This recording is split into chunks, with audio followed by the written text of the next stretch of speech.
should we should be live. Hey, we are live. Hi, everybody.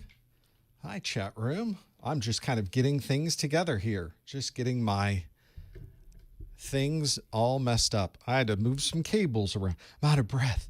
So I had to move cables. What's that about? Okay. Hi, everybody. There's the chat room. Let's pop out the chat. Let's put the chat over here. Boom.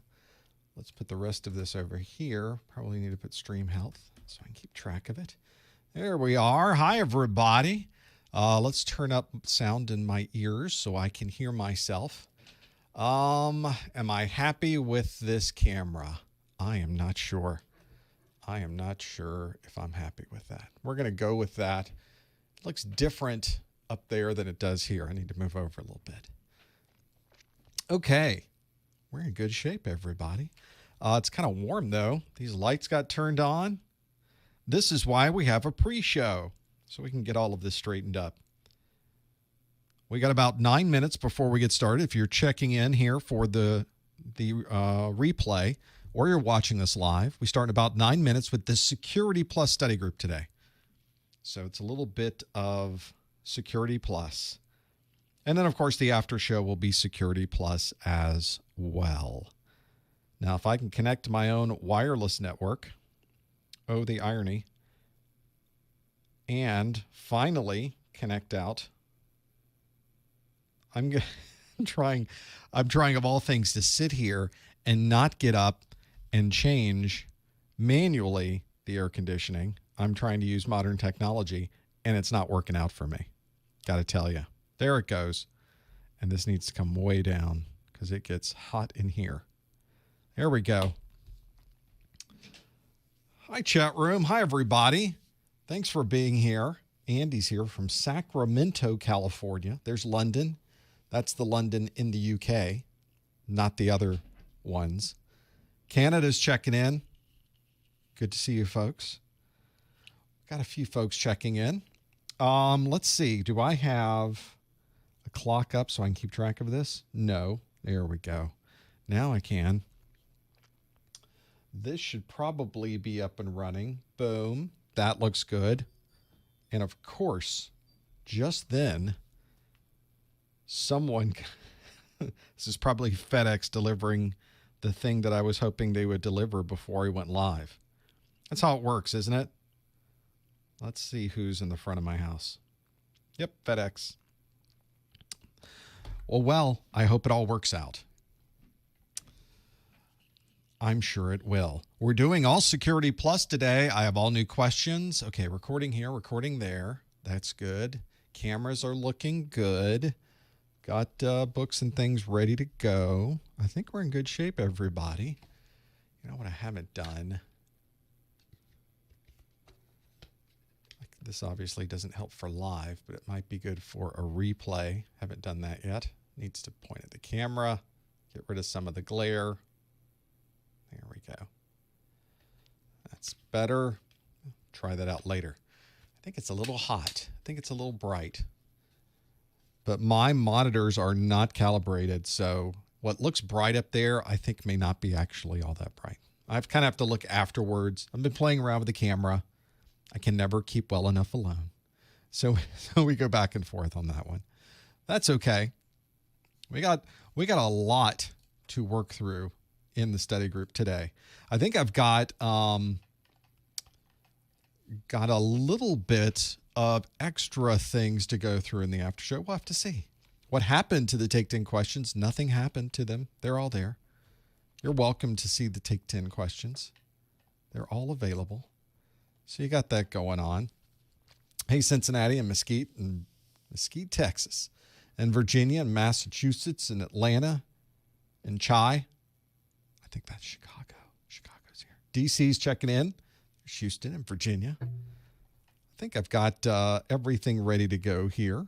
I've got a few. What kind of coffee do I drink? The coffee here, today's coffee is, I drink whatever I have. Today it is Pete's Major Dickinson. I think I have some Pete's French roast in there. And of course I've got the Tim Hortons But today it is the Major Dickinson. That's what we're pushing today. We'll see how well that worked. I think that's where the whole study group either works or it doesn't work, is do I have the coffee to make it through? And I do. So we're in good shape there. Got this here. Got that there. Okay. All right. Okay. Oh, let's see what else is going on. We've got 4 minutes to go. We're doing all Q&A. I'm asking you the questions in the first hour, and you're asking me questions in the second hour. So we got a little bit of both going on there. So if you have questions, just make a note. I'll take questions from the chat room in the second hour. I'll open up the phone lines in the second hour, which reminds me, do I have everything here I need to open up the phone lines? I do not. Things like Skype. Let's get Skypes going. There we go.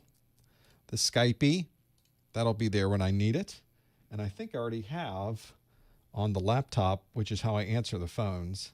Yeah, I've got the call-in information ready to go there. I think we're in good shape. I think it's all working out. I like it. Have all those things there. Let's see what we can do next. I think there's a number. I know, that is the mouse. I've used this mouse for years. Yes, it is massive. It's a big mouse. It's a monster-sized mouse. This is the hand shoe mouse by Hippus, Hippus, in the Netherlands. It is. It's a hand shoe because I guess it's the size of a shoe. It's almost the size of a shoe. Look how big it is. That's compared to my hand. It's literally the size of my hand because your whole hand fits on it. That's why it's there. How do I make my YouTube go in dark mode? I don't know. It just is. I don't know how I did that. It might be a OS setting. I don't know. I've turned my OS onto dark mode. So anywhere I can do dark mode, obviously this website doesn't look at those settings. But I've noticed there are some websites I go to that do notice what you've set your OS to. And in this case, it's Mac OS. And then it sets its colors and backgrounds and everything appropriately. Am I ever going to make my exams digital interactive? I kind of go back and forth on that. The moment I make them sort of an online version of the exams, then there's a group of people that can't use them. So it's a trade-off, right? So there's people that have online access, that have a mobile device they can use, that have online connectivity they can use. There's a lot of people that don't and still need access to the information. Could I do both? Yes, I could, but then that's twice as much that I have to do. And there's a lot of now troubleshooting that would have to be done on the online version. There is support issues associated with that. It's not going to work for everybody. It will work for almost everybody. So there's those things that have to be taken into effect. The PDF version was, at least at this time, the one that I could make sure everybody or the largest amount of people would have access to. And I can add those little interactive pieces in the book that would allow you to jump around and, for instance, and see the answers and then jump back so that it would at least be a little bit interactive. But that was the problem with this. Will I ever do a recording studio hardware tour? Well, I sort of have one online. If you ever want to see what all this craziness is, you can find it at professormesser.com/studio. Get that there. And so it'll tell you what mixers you're using, what video switcher, what monitor is this, what blah, blah. I think we're almost ready to go, though, aren't we? That was a quick pre-show, maybe because I was not quite as prepared as I should be, because I was running around with cables and things prior to you seeing me. I was over there trying to get cables and things plugged in. So fortunately, we don't have to worry about that anymore. Let's bring up the presentation and let's start the study group, everybody. Let's should get a green light. Do I have a green? We do. We'll hit play. And that means we get to do something. Here we go. Hello, everyone. Welcome to the August 2020 Professor Messer Security Plus Study Group, coming to you live from our world headquarters. Thank you for joining us. If you're watching this on the replay, also continue to watch because In this first hour, we're going to be doing plenty of Q&A. I will be asking you questions that come directly from the Security Plus exam objectives, and you'll be answering them either online, or if you're watching this on a replay, you'll just follow along with us. In the second hour, I will sort of turn the boat around where you will ask me questions. We'll take questions from the chat room, which we've been talking with in the pre-show, and we'll be, of course, talking about whatever you'd like to talk about. It doesn't have to be about Security Plus. It can really be about anything. We'll certainly have the flexibility there to do all of that. Now, for you to be able to participate today, you need to pop open a new browser window and go to this URL, which is professormesser.com/QA. It takes you to a website called Socrative, and that is where I will be asking the questions. In fact, there's already a question there waiting for you. So if you pop open a new browser window, go to professormesser.com/QA, you should be able to see the question waiting. We'll tell you the question in just a moment. There's also a mobile device app that you can get. So for your tablet, for your phone, this is called the Socrative Student app. The Socrative Student app is available at your favorite app store. If you do launch that, make sure you use the Student app, not the Teacher app. The Student app's for you, the Teacher app's for me. It will ask you for a room name. The room name is Professor Messer, all one word, PROFESSOR-MESSER.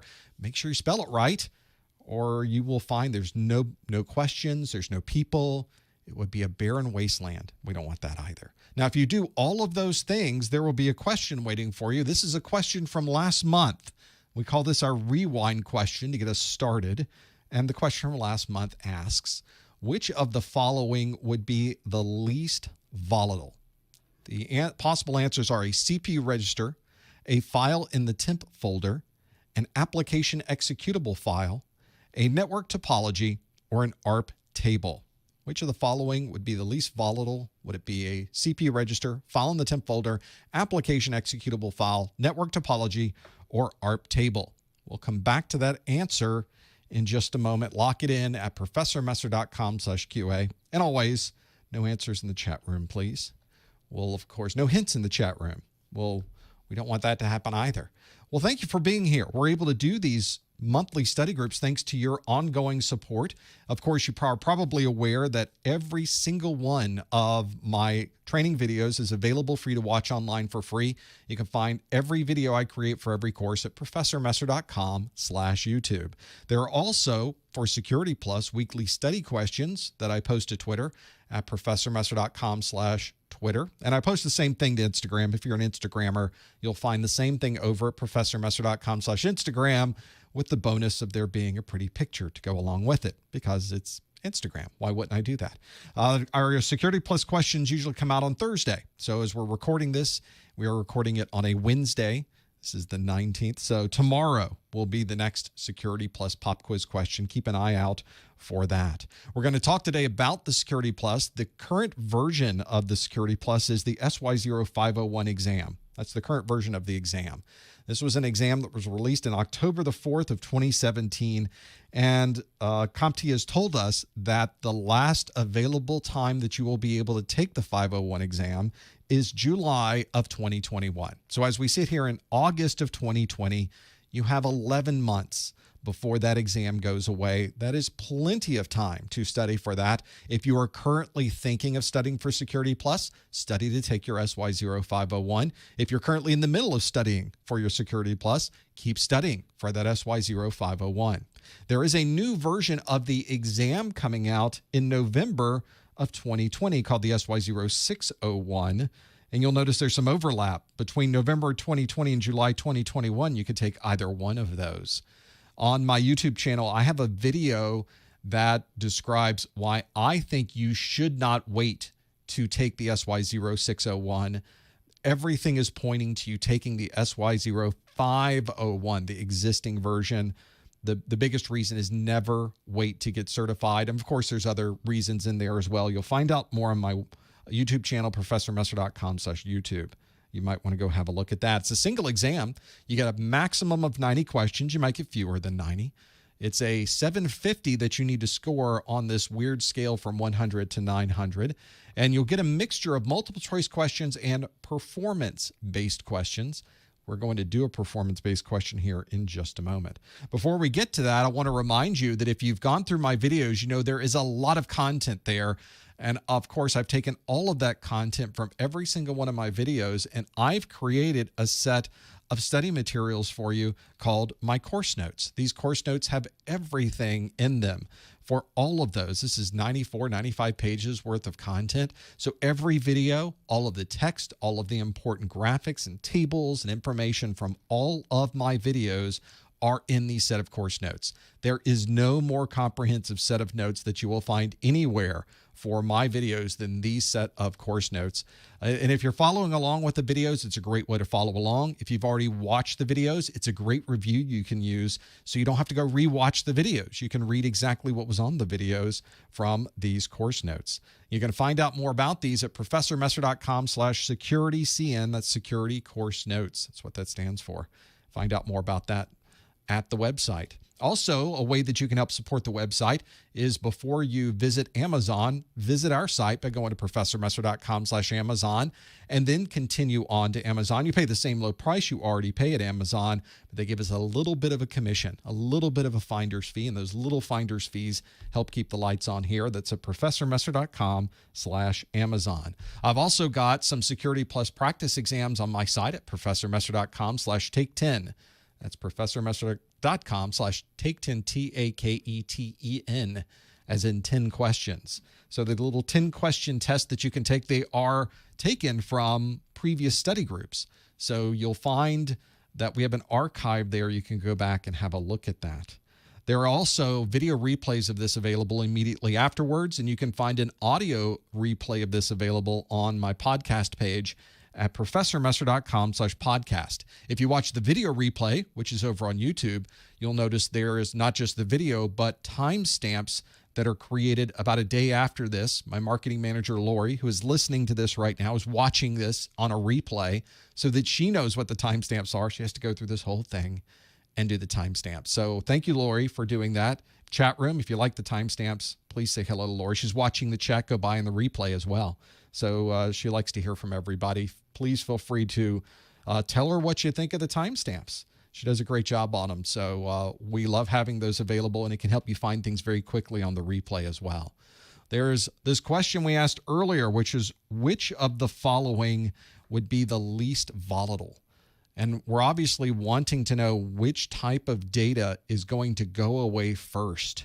That is what we're asking. That's what we're really asking in this question. The options were a CPU register, a file in the temp folder, an application executable file, a network topology, or an ARP table. I quickly do a refresh on this page so we get an updated set of answers. And you can see 52% of you say the network topology is the least volatile. That's the least possible thing that could go away. So we want something that will be here for a very long time. The CPU registers aren't here for very long at all. A file in the temp folder, it could be here for a moment, and seconds later it could be gone. An application executable file can sometimes be deleted or changed or updated or upgraded. Sometimes you don't even have interaction. It just does it automatically through Windows. And lastly, an ARP table changes quite a bit because the devices on the network change quite a bit. Your ARP table generally times out in a number of minutes. If you ever want to know the order that you would follow to find out what is most volatile, what is least volatile, you can find that at my order of volatility, which is in my video section 5.5, Gathering Forensics Data, where I show you all of these things. And if you see there close to the bottom, least volatile, archival media is certainly not very volatile. But you can find network topology is one of those that would really be here for a long time. So when you find the things that are here a long time, that means not much volatility associated with those. So make sure you're familiar with all of that. That should get us started. If you're somebody who then chose option D, network topology, that's the right answer. That's what we were looking for. And now you've done your first review question of the day. What I like to do, though, in the first new question of the month is I like to have a performance-based question. For those of you that haven't taken the exam before, you will get a handful of questions at the beginning of the exam that are not multiple choice. You know, this one's multiple choice. You choose A, B, C, or D, you get a multiple choice answer. But they give you questions at the beginning of the exam that are anything but multiple choice. They might be a fill in the blank question. It might be a drag and drop question. It might be a question that you have to match things together or put things in order from highest to lowest or fastest to slowest. Those are things that you may run into with this. So I like to create for you a performance-based question every month. So today I have a performance-based question for you that asks, match the secure protocol to the traffic flow. Some traffic flows will not have a match. So I have these 4 secure protocols, but then I have 7 different descriptions. So obviously it's a one-to-one match, so some are going to be left over at the end of this. So for those of you listening on the podcast, let me give you the 4 secure protocols. They are SRTP, NTPsec, SMIME, and SSH. Those are the 4 protocols you need to find a match for. So I also have 7 different descriptions here. So the 7 descriptions, the first A is files are transferred between servers each day. Description B, a user authenticates to a VPN concentrator. Description C, a technician modifies a router configuration at a remote site. Description D, all servers synchronize their date and time every hour. Description E, a company hosts an all-hands voice conference call each month. Description F, a user obtains the IP address of an FQDN. And description G, all emails sent from the legal department are digitally signed.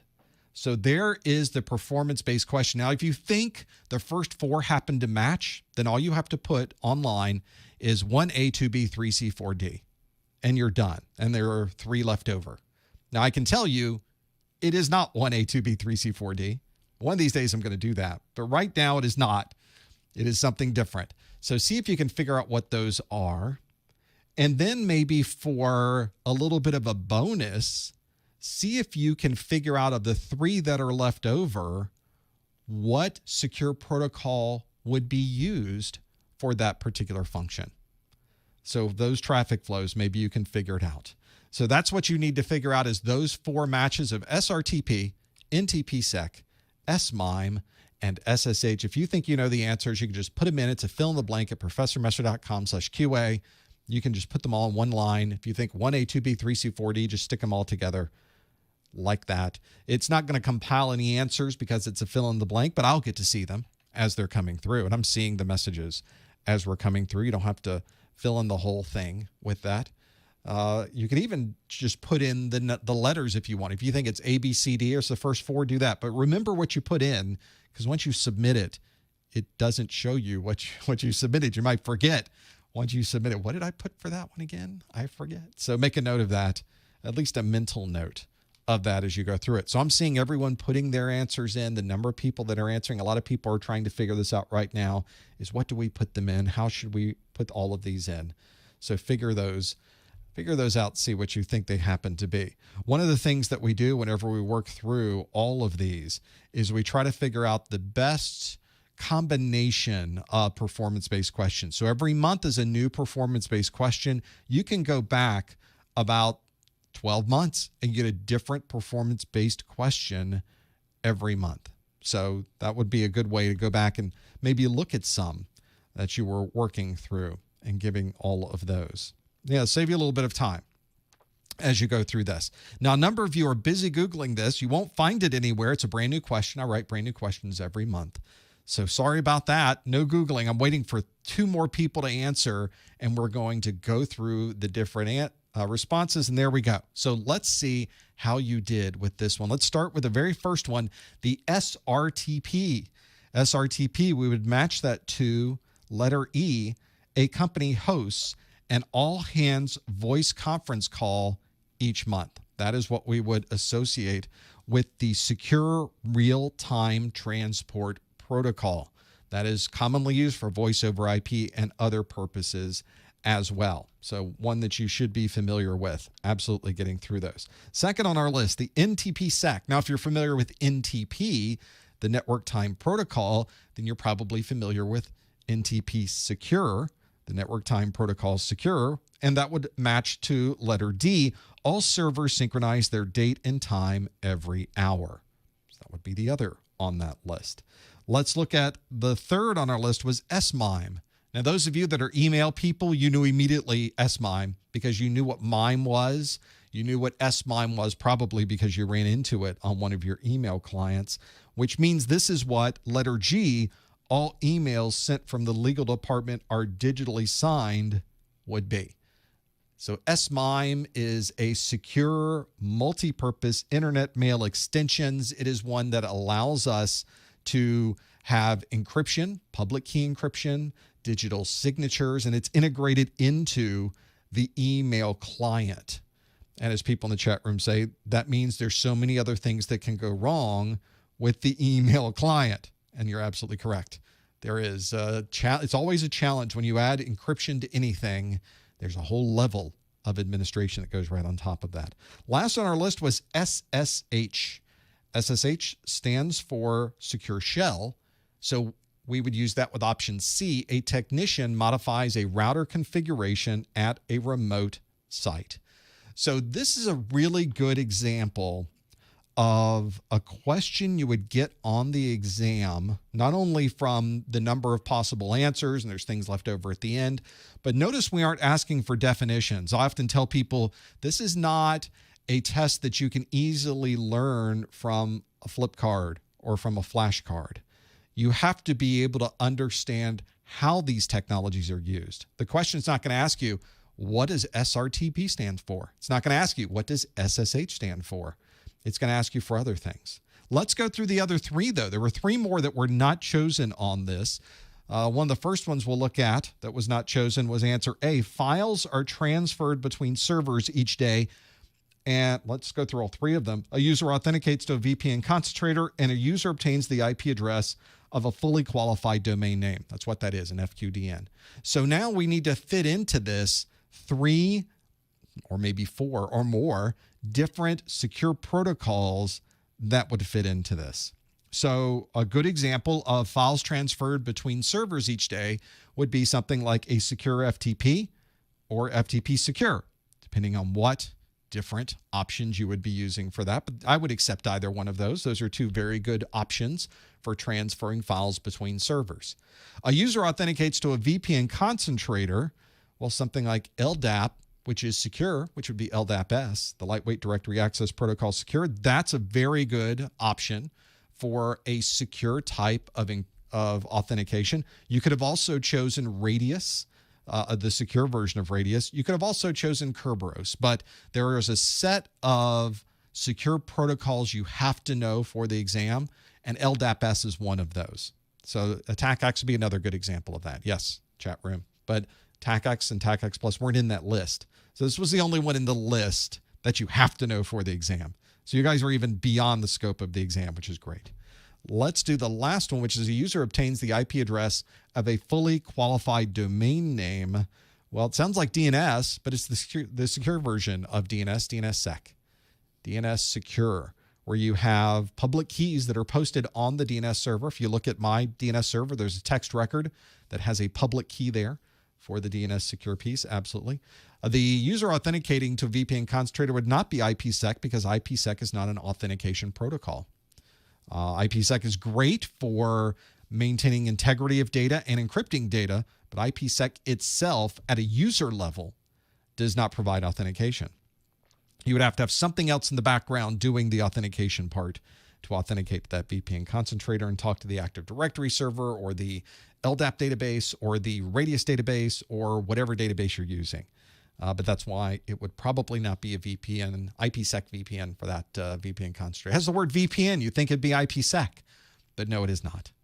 It is one of those.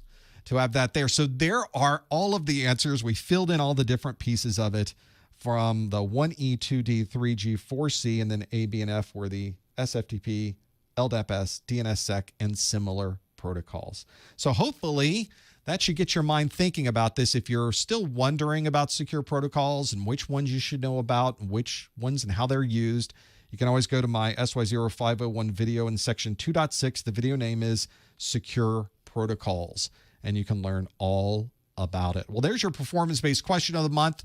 Hopefully that's gotten you thinking about secure protocols, and I think that's a pretty good example of a matching question that you might see on your exam. So it's giving you the same idea for some of those. Let's now shift gears. We're going to do a multiple choice question now. We're going to flip back to the multiple choice side of things. The next question on our list is a multiple choice question that asks, what framework is commonly used on a third-party website to allow users to log in with their Twitter or Google credentials? Would it be Radius, OAuth, AAA, CHAP, or SSO? What framework is commonly used on third-party website to allow users to log in with their Twitter or Google credentials? Is it Radius, OAuth, AAA, CHAP, and SSO? If you think you know the answer, go to professormesser.com/QA. Please note answers in the chat room. You want to go there and figure out the details of this.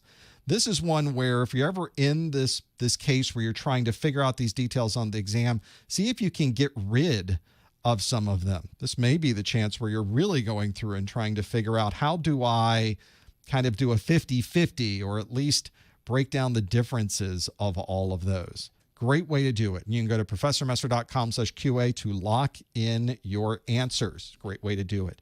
See if you happen to know what this is. You probably run into this. You've probably seen logins where it's asked for your Google login, or it's asked for your Twitter login, but it's not a Google site you're logging into. It's not a Twitter site you're logging into. It's some other site that you're logging into. This is the technology they're using behind the scenes, or one of the technologies they might be using behind the scenes. Lock in your answer. Go to professormesser.com/QA and lock in your answer. You'll be able to figure out all of these as it goes through.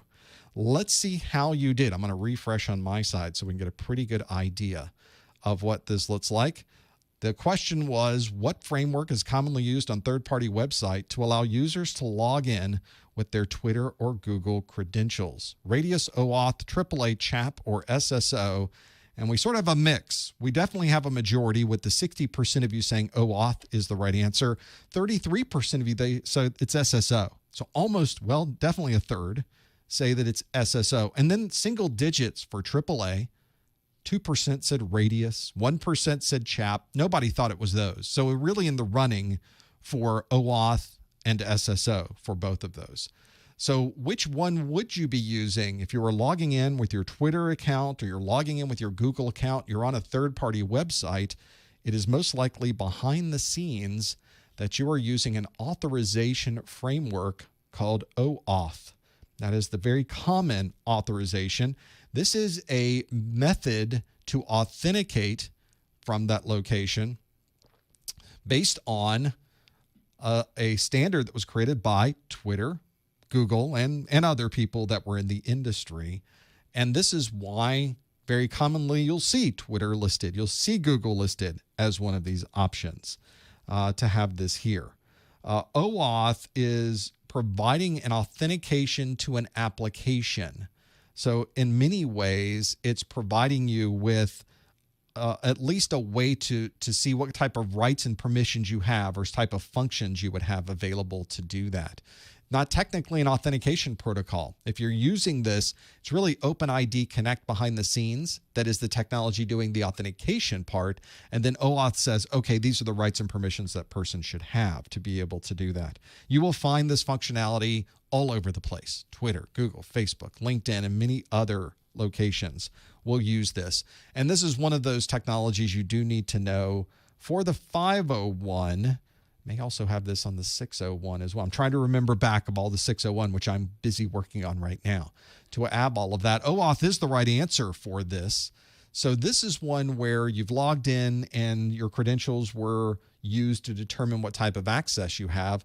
OAuth is the technology that does that. Now, a lot of you, about a third of you, said SSO was the answer. SSO stands for single sign-on. And single sign-on is one where you would put in your authentication credentials once, and then you don't have to put them in again when you access other resources. This particular question was not that type of issue. SSO is a good example, and probably one of the most popular single sign-ons you would run into is on Windows networks, where you log into the Windows domain with your domain credentials. And then once you do that, those credentials are used wherever you happen to go on the network. If you need to print, you simply print. Behind the scenes, it checks to see if you have the right permissions to print to that printer. If you need to access a share, simply access the share. It doesn't ask you for username and password every time you try to print, every time you try to access a share. It just does it. That's what single sign-on is. Using a third-party database or a third-party reference point to be able to provide either authentication or access to particular resources is not single sign-on necessarily, because it might have to ask you this every time you try to access a different resource. That's what single sign-on is. OAuth is not a type of single sign-on. It doesn't provide inherently single sign-on. So that is one where it would not apply in this case.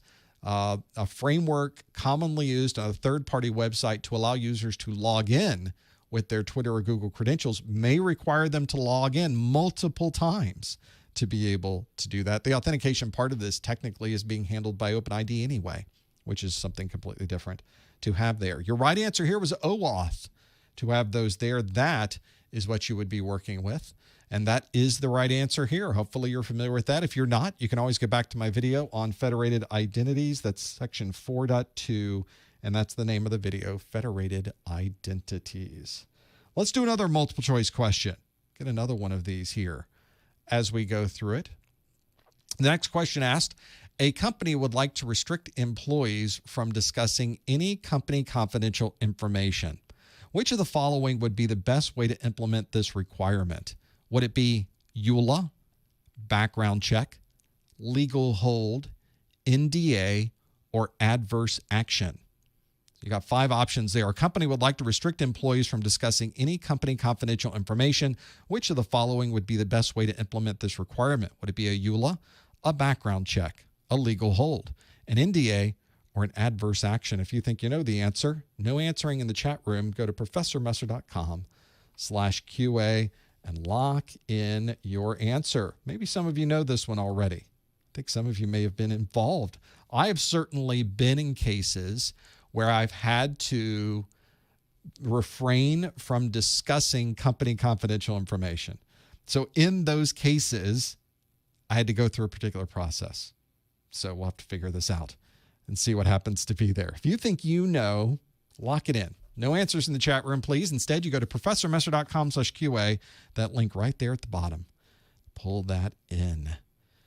Yeah, maybe you were able to be in a situation where you found this before and had to go through this. This is not very uncommon. I shouldn't say anymore. Shouldn't say anything else. To have that there. You will figure it out, have all those pieces there. No hints in the chat room, please. You want to go through and figure out all of the details. Fortunately, we get to work out a lot of the folks that are here that are working to get these answers in. The best way that you can plug in your answers, go to professormesser.com/QA, lock it all in, and you'll be able to figure it out. Got all of those there to work through. Let's see how you did with this one. A number of you have answered. I'm going to do a quick refresh on my side so you can see the answers as we go through. The question was that a company would like to restrict employees from discussing any company confidential information. Which of the following would be the best way to implement this requirement? Would it be a EULA, a background check, a legal hold, an NDA, or an adverse action? 88% of you, a vast majority, say that it is an NDA to have that there. We have single digits literally for everything else. 6% for EULA, 4% for legal hold, 1% for adverse action, and barely enough to register. Nothing registers for background check. After rounding it down, doesn't work that way. If you've ever been in a situation where somebody wants to share some information with you, but they want to be sure you don't tell anybody else, and there would be a reason, something that they could do to you if you were to let this information out, it would be a non-disclosure agreement, an NDA. And this is something that's so commonly used. You will have, you'll work with a partner. Maybe you're working with a company, maybe a particular router company, a firewall company, an operating system company, a cloud computing company, and they come in and they say, we'd like to tell you about some new things that are coming, but we can't tell you until you sign a paper saying you won't tell anyone else. You know, cross your fingers, a blood oath kind of thing. You do some pinky swears and say, nope, we got to have more than that. You have to sign a piece of paper, which isn't that the same thing? I think it is. But you're signing the piece of paper. That's our legal version of pinky swear. That really guarantees at that point that if you were to tell someone about this, there would be penalties associated with that. So it's very common to have these non-disclosure agreements. In some ways, when you take your CompTIA exam, you have to agree to an agreement prior to starting the exam called the candidate agreement. And the candidate agreement, a section of that, is an NDA. It's a non-disclosure agreement. A section of it is a non-disclosure piece for the beginning of that exam. And it says if you take this exam, you can't tell anybody else what was on this exam. You can't tell anybody any details about anything. It's a very broad exam exclusion, very broad non-disclosure agreement that you're agreeing to. So if you've taken any CompTIA exam before, guess what? You've signed a non-disclosure agreement. That's what that is. So that means that you will not talk about it. You will not say anything. And in fact, 88% of you knew that was the case, saying, yes, it was a non-disclosure agreement. Now, 6% of you said EULA, which is an end-user license agreement. This is the agreement that is not always formalized with a signature, very rarely is, in fact, but it's the thing that you have to agree to prior to installing software or using a particular piece of software. And it is one where the publisher is telling you how you can use this software. They wrote it, so they get to tell you you can use the software, but before you use it, here's our terms. And then you decide whether you agree to that or not. These are all voluntary. So nobody's forcing you to use the software. Nobody's forcing you to listen to what these new technologies are. Nobody's forcing you to take a certification exam. So that's one of those where you get to decide. You're the one in control. The legal hold is used in a legal term. This is especially when you want to be sure that certain pieces of evidence or certain things in your environment don't change and are stopped and are held and are safely put away for legal purposes. That would be a legal hold. And then lastly is an adverse action, which very commonly is associated with the hiring process. They do a background check, and they may find different things in this background check and tell you we can't hire you, and they'll give you a report, an adverse action report that explains more about that. Those are the things you should know about. Non-disclosure agreements is absolutely one of those things you should know about. Make sure you're familiar with those. And if you answered NDA, answer D there, then you got that one absolutely correct. Well, thank you for we're going to get back to these multiple choice questions. Thanks for your comments in the chat room about this. Before we get back to the next question, I do want to remind you that I have a set of practice exams. These are my Professor Messer Security Plus practice exams that are 3 90-question practice exams that I have created to give you the best possible feeling of the actual Security Plus exam. I've written brand new questions. I've written 3 separate practice exams, 90 questions each in each one of them. They include performance-based questions. They include multiple choice-based questions. But I think more importantly, they give you the same feel, the same style, the same voice as the actual Security Plus exam. Let me give you an example of this. I have one of these here that asks, let's do a question right from this. This is right at the beginning of the exam. You've hired a third party to gather information about your company's servers and data. The third party will not have direct access to your internal network, but can gather information from any other source. Which of the following would best describe this approach? Is it backdoor testing, passive reconnaissance, OS fingerprinting, or gray box penetration testing? And then you can click right here on the screen for quick answer or the details. I'm going to click on the details, and it's going to take me all the way down the book to the details section that tells me that the answer is B, passive reconnaissance. And it gives me an explanation of why the answer B was the right answer. And then it also lists all 3 of the incorrect answers and tells you for each of the incorrect answers why they are not correct, which in many ways I think is just as important, because if you get a question wrong, it's an opportunity to learn why. And so for every single question, I document this. And then lastly, at the bottom is a QR code. If you're watching this, pop open your phone right now, open the camera. You don't have to take a picture of this. Just put your camera up so that it can see the screen, and it will grab the QR code and take you to the video on penetration testing where I talk about this. And of course, you can click on the link that's right in the PDF as well. And when you're done with this, you can use the backlink in your PDF reader to simply go back to the questions, and then you can start the process again with the next one on your list. These are my practice exams. If you want to know more about these, you can go to professormesser.com/securitype, professormesser.com/securitype for practice exams. There's also links from the main menus of the website. You can find out all about these. A fantastic book. People who've used this say, yes, this has given me the information I needed to pass these exams. It was the perfect final check. It gives you the same style. It's the same distribution of questions that you get on the actual exam that come directly from the exam objectives.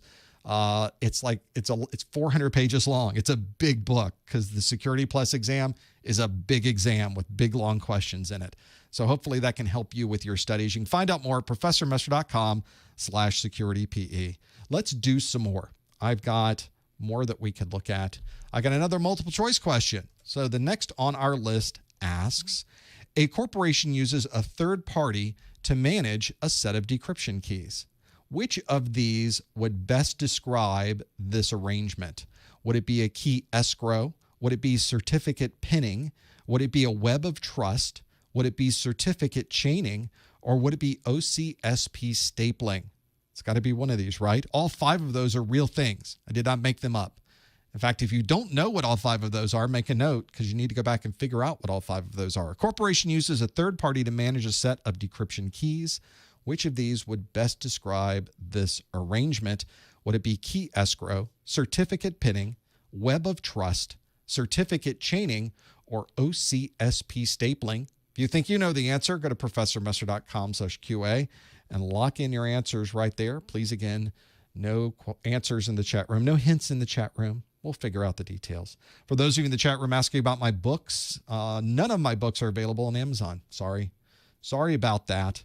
But they are on my website. You can get everything on my website at professormesser.com/QA. And you don't have to deal with any DRM, data rights management, from Amazon. It's a PDF file. You can read it in any PDF reader. You can put it on your desktop and put it on your laptop and put it on your tablet and your mobile phone. So no matter where you go, you'll have access to it. There's some benefits to having that. It's one of those cases where, how can I make sure you can have access to these things? And that's really one of those, to have that there. Really, really useful to have that, I think. It's one of those where I'm studying. I don't want to be restricted. I hate that, not having access to the data. And this is one that hopefully would give you access to that data. So you'll find everything on my website. And it's one where I have the membership software there. You can download it at any time. You don't have to worry about losing it. You can simply log in the chat room, download it again. It's so easy to have all of that there. professormesser.com/QA will get you this question, which asked, a corporation uses a third party to manage a set of decryption keys. Which of these would best describe this arrangement? Would it be key escrow, certificate pinning, web of trust, certificate chaining, or OCSP stapling?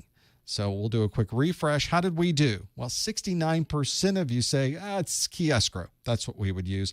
11%, double digits, say web of trust is what this is. 10% of you say certificate chaining is what that is. And then you've got certificate pinning and OCSP stapling coming in at 6% and 4% apiece. So if somebody else is managing these decryption keys, for all of you out there that have bought a house before, that you've given money over to a third party to hold for you as you were building the house, buying the house, waiting to close on the house, then we always say, well, that money is in escrow. That money is just being held by a third party, which means for your decryption keys, it's a similar thing. It's a key escrow.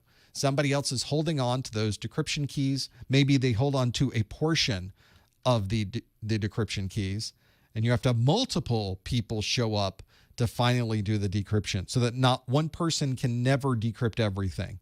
You can split those keys up. Cryptography is great. You can split all those private keys up and distribute them out to multiple people, and so that maybe everyone would have to be there to decrypt, or maybe a certain number of people would have to be there to decrypt. That's the way you would do it. That's how you would make sure all of those things would work. So that is the one answer that you were looking for, is the key escrow. This is very common to find in very large and very secure environments. This is one, I went too far there. There's the next one. This is one where you would have someone, maybe a partner, that was holding on to these. Maybe it's the security reason you're doing it. Maybe it's a It's mandated that you do it. There's lots of reasons for having this capability, but that's what you would use is that key escrow functionality. These other options available, like Web of Trust, is an option that is available that describes the trust relationship. When we talk about websites, it's not a web of trust. We trust the certificate authority. Web of trust is one where everybody is trusting everybody else. So if you know somebody who's a friend, you can trust them. If your friend trusts somebody else, you can even trust through your friend. So that web of trust is created to have that there. We've got other options here like certificate chaining, where you would have to know not only the certificate authority, but all the intermediate certificates until it got all the way down to the certificate that you have that was signed by an intermediate. And knowing all of those intermediates in between the primary main certificate and yours is certificate chaining, so you can understand the chain. Certificate pinning, OCSP stapling, very commonly used with applications to be able to either put the certificate into the application itself or post the certificate on the website that you're using, and it simply provides that to you also. It's signed immediately on that, so you don't have to go back to the CA and check things out. It's all done in one place. So lots of different things and technologies you need to know about when you deal with encryption and deal with certificates. Make sure you're familiar with them. This one is from, all of these topics are from my section 6.4 PKI concepts. That is where you need to go to look at all of those different capabilities and that functionality. Key escrow is one of those important ones to know. So make sure you are very, very familiar with all of those. The 69% of you that answered A got that one absolutely right. It was key escrow. Well done. Before we get next question, some of you have questions in the chat room where you're talking about things about the book. You're talking about questions about online testing. Some of you were asking questions of me earlier about, do I need a camera? We'll talk about all of those in the after show. Stick around in the after show and you can ask those questions and we'll go through each one of those as well. Well, let's go to the next question, which you got a little preview of a little moment ago. The question asks, a security administrator has recommended changing the configuration of an access point from WEP to WPA2. Which of the following would be the most likely reason for this change? Would it be improper error handling? Would it be a weak cipher suite? Would it be a race condition? Would it be a buffer vulnerability? Or would it be a zero-day vulnerability? 5 different options to choose from. A security administrator has recommended changing the configuration of an access point from WEP to WPA2. Which of the following would be the most likely reason for this change? Would it be improper error handling, a weak cipher suite, a race condition, a buffer vulnerability, or a zero-day vulnerability? You think you know the answer? Go to professormesser.com/QA, lock in your answers. No hints in the chat room, no answers in the chat room, please. That's the one place you want to go is professormesser.com/QA to lock it in. A number of you are locking it in right now. I think a lot of you said, yeah, I think I know what it is. I think I know what that one is. So maybe this is the one that we do 100%. That would be a bad question, wouldn't it? If everybody got 100%. Not exactly what I was shooting for on this. We have to at least have some people get it wrong so we learn something. I don't want to make it too easy, but I do want to make sure people get it right so that you can see, yes, I'm learning something as I'm going through all of these. It's a balancing act like anything else. Has there ever been 100% before? There's been close. There's some that I have done close. I try to sneak in some easy ones every once in a while. People sometimes say, well, that one's easy. Well, maybe it was supposed to be. As you go through this, we'll have to see if it really works out that way. Or maybe I was trying to make it really, really hard and I blew it and it's just now too easy for everybody to have those things there. You just never know what you would run into. Let's see how you did with this one. Let me do a quick refresh before I take you over to the page.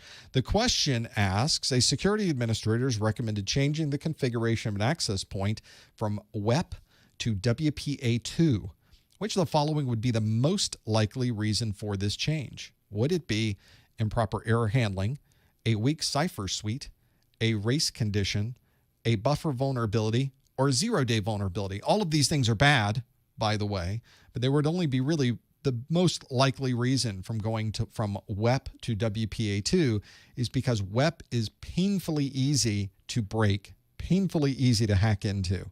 So you could hack into a WEP, a web protected network, with your mobile phone. It's really that easy, and just a matter of minutes to be able to do that. A very weak, a very insecure cipher suite is used to be able to have that. There are some significant cryptographic vulnerabilities in WEP.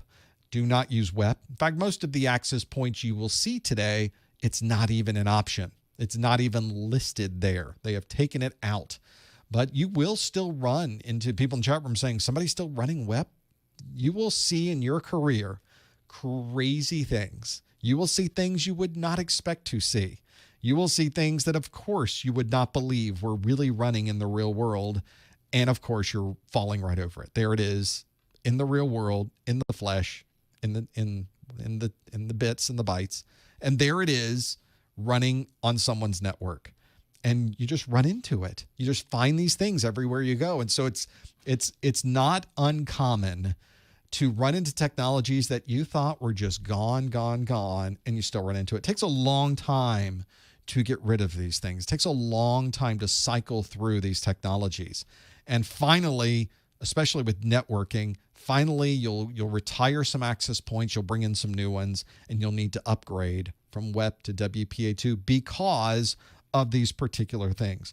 Weak cipher suites is a significant vulnerability. You never want to use a cipher suite that has a vulnerability with it, that has a cryptographic issue, that's just a short number of keys, and it's very short key, and it's very easy to brute force. There's different things that you can do. For example, there are 300 cipher suites in TLS, 300 ways to create a TLS connection to a website. So which ones do you use? Which are good ones to use? Which are bad ones to use? And there are best practices in the industry that will tell you, if you're running TLS, turn these off because it's way too easy to break into these. And then occasionally we do find brand new vulnerabilities with these, and they'll say, okay, we got to turn more of these off. And so it narrows down the different type of systems that can connect to a device, a web server, to another machine via things like TLS. So figuring out the details and then trying to know which ones you should use and which ones you should not use. It's an ongoing battle. It's a constant ongoing battle to figure out which one is going to be the best one to use. And so weak cipher suite is the reason that we would get rid of WEP, significant cryptographic vulnerabilities. Now, 8% of you said a 0-day vulnerability. Now, the cryptographic vulnerability that we found with WEP, I don't think was a 0-day. I think that was one that was found, and then it went through the normal announcement process. But in any case, that would not be the reason. At this point, the cryptographic vulnerabilities associated with WEP are well known. They are well documented. They have been removed from the standards. They're so well documented. So it's not a 0-day. This is not something we just found out about it. There was no announcement. There's no patches available. And oh my gosh, the whole network is now accessible because it's running WEP. No, this is something we figured out years and years and years ago. So not a 0-day. Is it a buffer vulnerability? Well, the type of vulnerability associated with WEP is not a buffer-related vulnerability. It was one really related to guessing or putting in information that was very easy to reverse. It was not a buffer vulnerability that caused that particular issue, so it would not be option D, buffer vulnerability. Race condition would be a situation where two things are happening at the same time, and one of those things happens before the other, and the person who did the original programming didn't think that that other thing would happen first, and now everything gets messed up. That's the tell you like you're 5 years old example of what a race condition is. And then lastly, you've got improper error handling. That's usually where you see things on the screen or information is written into log files that tells you way too much about the error that occurred. And I think we've all been on those sites. You go to a website, something is broken, and then it gives you on the screen this massive amount of information with IP addresses, the names of servers, the information that's in the background, what server it was connecting to, that it was using a certain database. That's information you shouldn't see. That is some improper error handling right there. And it's also one where the application may have received an error from the other side and then doesn't know how to handle it. And does it crash? Does it just keep going? Does it not process it and not tell you about it? There's lots of ways to have improper error handling. So you never know what you might run into. In this case, to go from WEP to WPA2, definitely a weak cipher suite. Now, if you're watching this video for continuing education unit credit, and if you don't know what continuing education unit credit is, you can just ignore this for the moment. But if you are someone who collects these, this is how you can collect one for this study group. I will give you a webinar category continuing education unit email if you follow these instructions, and you must follow these instructions to do it. Go to the top or the bottom of the Professor Messer website. There's a Contact Us link.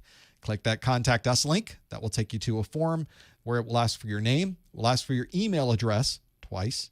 Make sure you put it in correctly because I'm emailing this back to you. It asks you for a subject line. In the subject line, if you could put that this is the August 2020 Security Plus Study Group. And then in the body of the message, on a line by itself, please put the words improper error handling. Wasn't ready for that, were you? Improper error handling is the super secret phrase of the month. I change what it's called every month, don't I? It's a super secret. It's the phrase that pays. The improper error handling pays you nothing, pays you a CEU. Now, if you do all of that and you send it to me, you can also put whatever else you'd like in that message as well. I read through all of these. I can't respond back to every single one of them because I get a lot of these in my inbox, but I do read through every single one of them. But you can, of course, send that to me, and it takes me about a week to turn these around, and I will send you back an email that says, thank you for watching. This is your certificate. This email certifies that you must have seen this because you went through this entire process and you knew the phrase that pays, the super secret code word of the month, improper error handling, to have that there.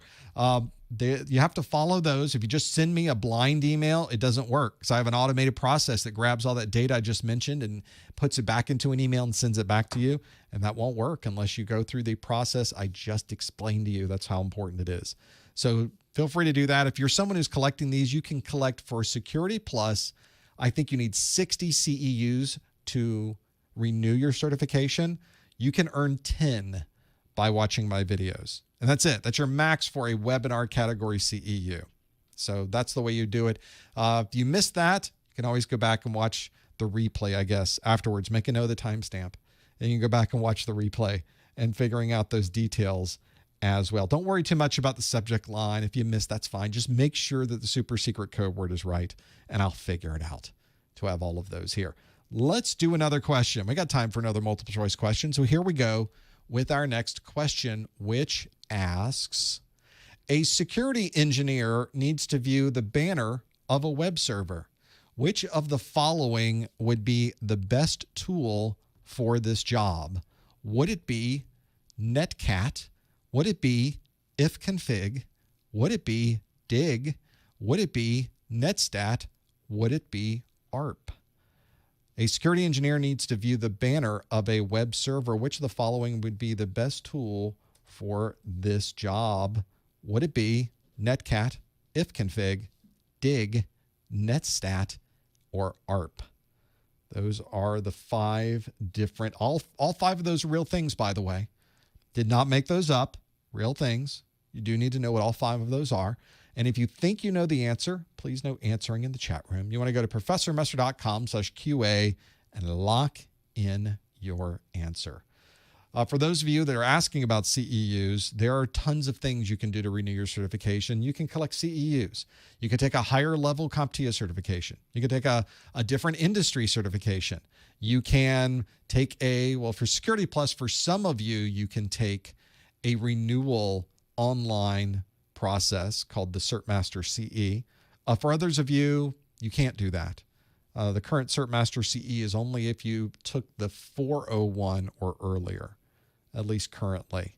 I don't know about that, but there's so many different ways to do that. Or you could just take the exam again. That'd be fun, wouldn't it?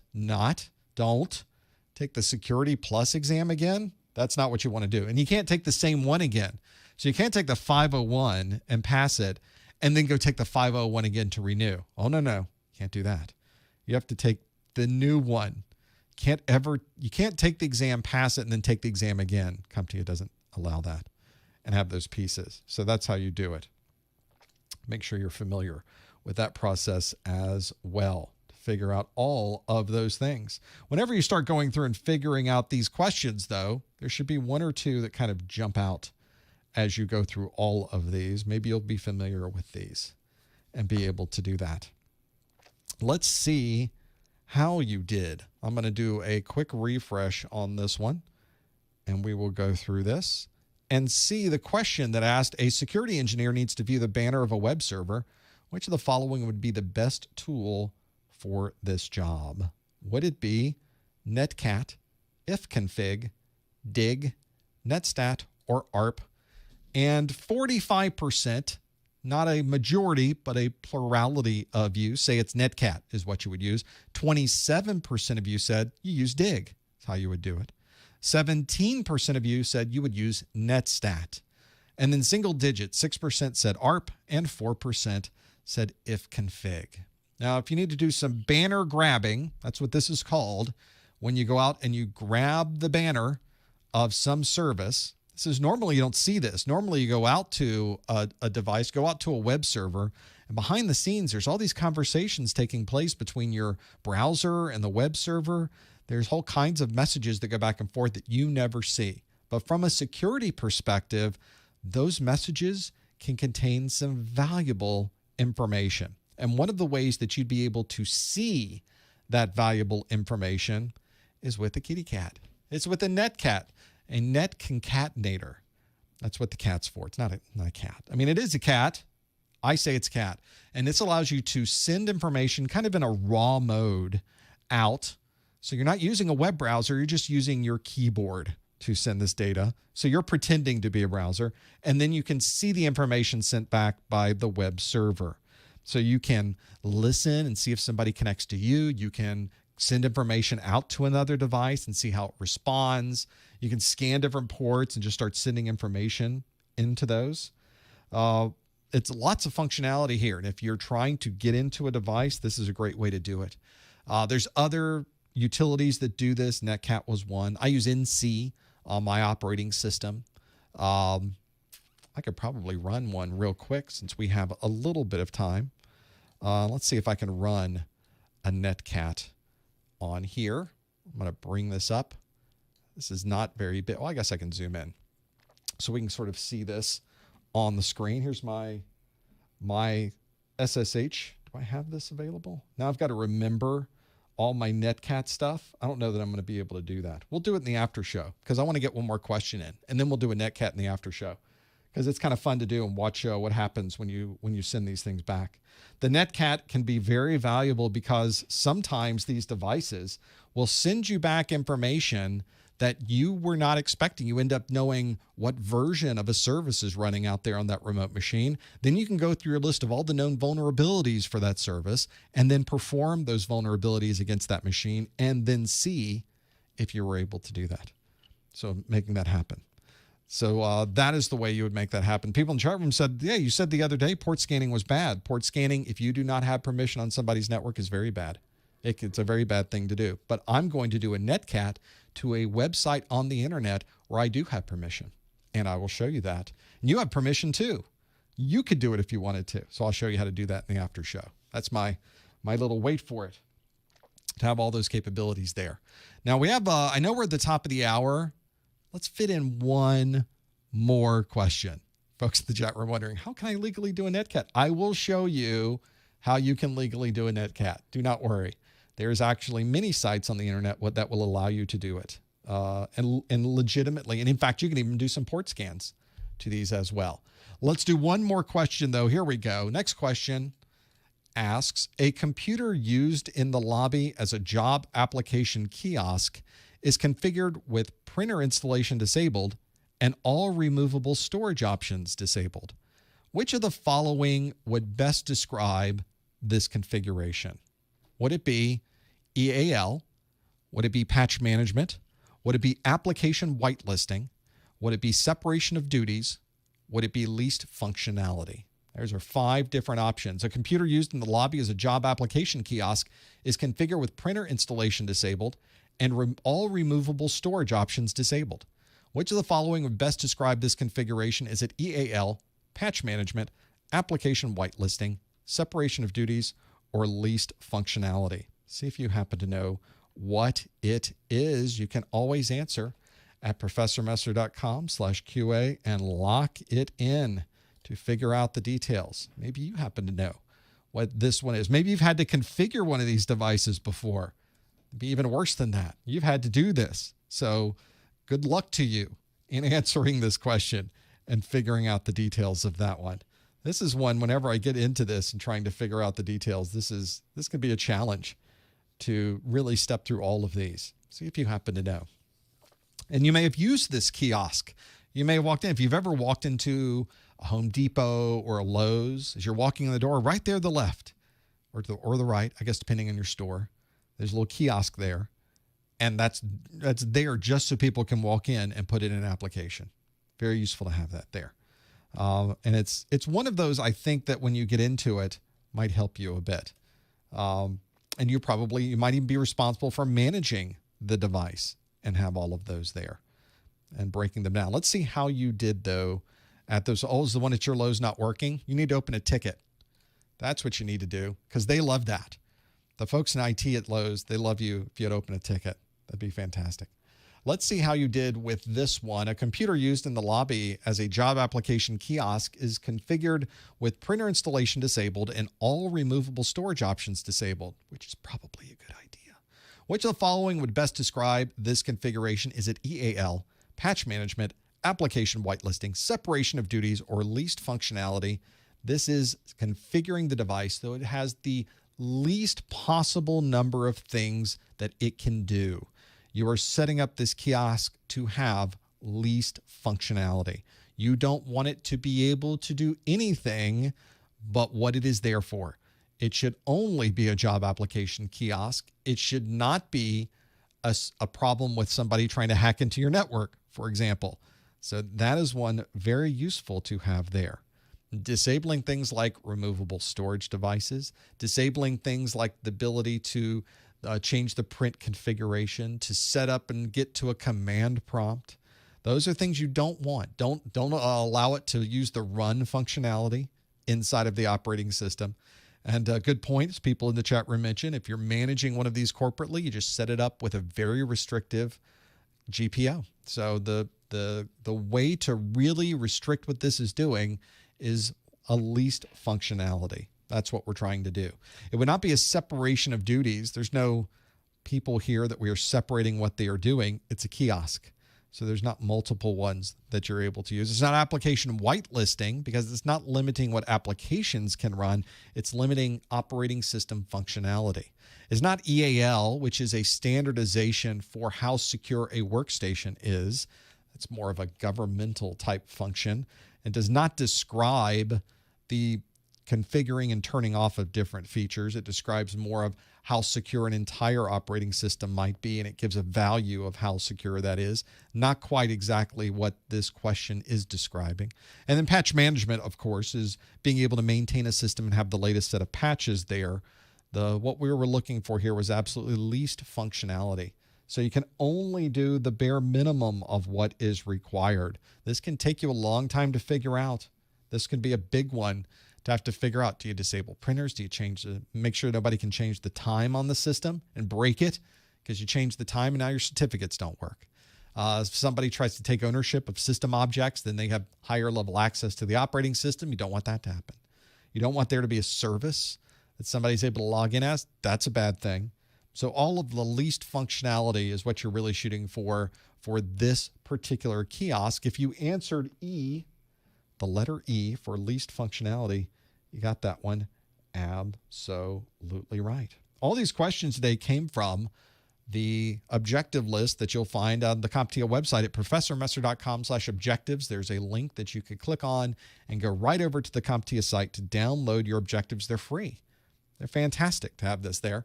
And it's huge amount of information. This should be the first thing that you get is this set of exam objectives. This should be the last thing you reference before you take your exam because it's a great checklist to determine, do I really know what I need to know before the exam?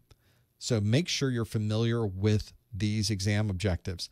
This also helps you if you ever are reading through a book or you're taking a third-party Q&A, and they're asking questions you've never seen before.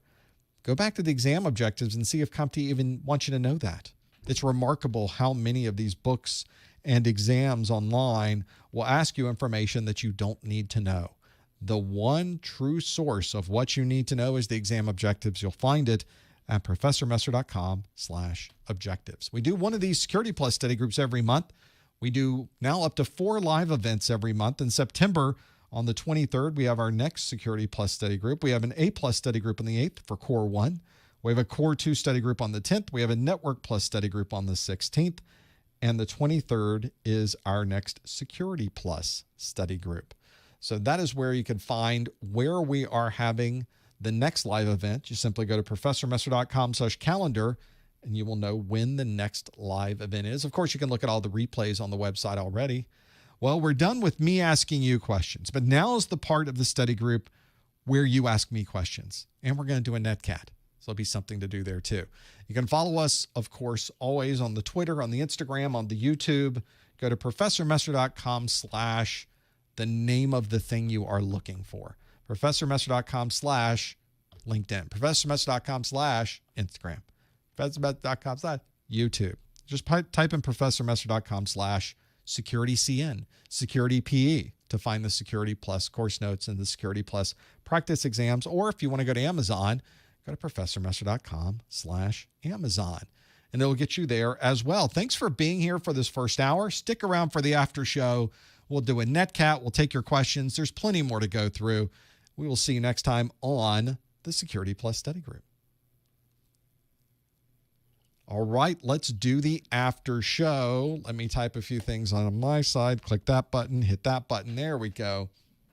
Now, I need to back up a little bit and open up the phone lines, and then we'll also take questions from the chat room. It does not have to be the phone lines. So we will not absolutely do that. Let me do a couple things on my side. Yes, I know I'm not talking into the mic. I'm having to lean into this one. There we go. I've got to find my notes so that I can do all of these things. We will figure it out.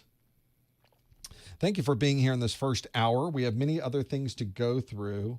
Let me pop open the training that I have here, get the phone lines up and running to have all of this.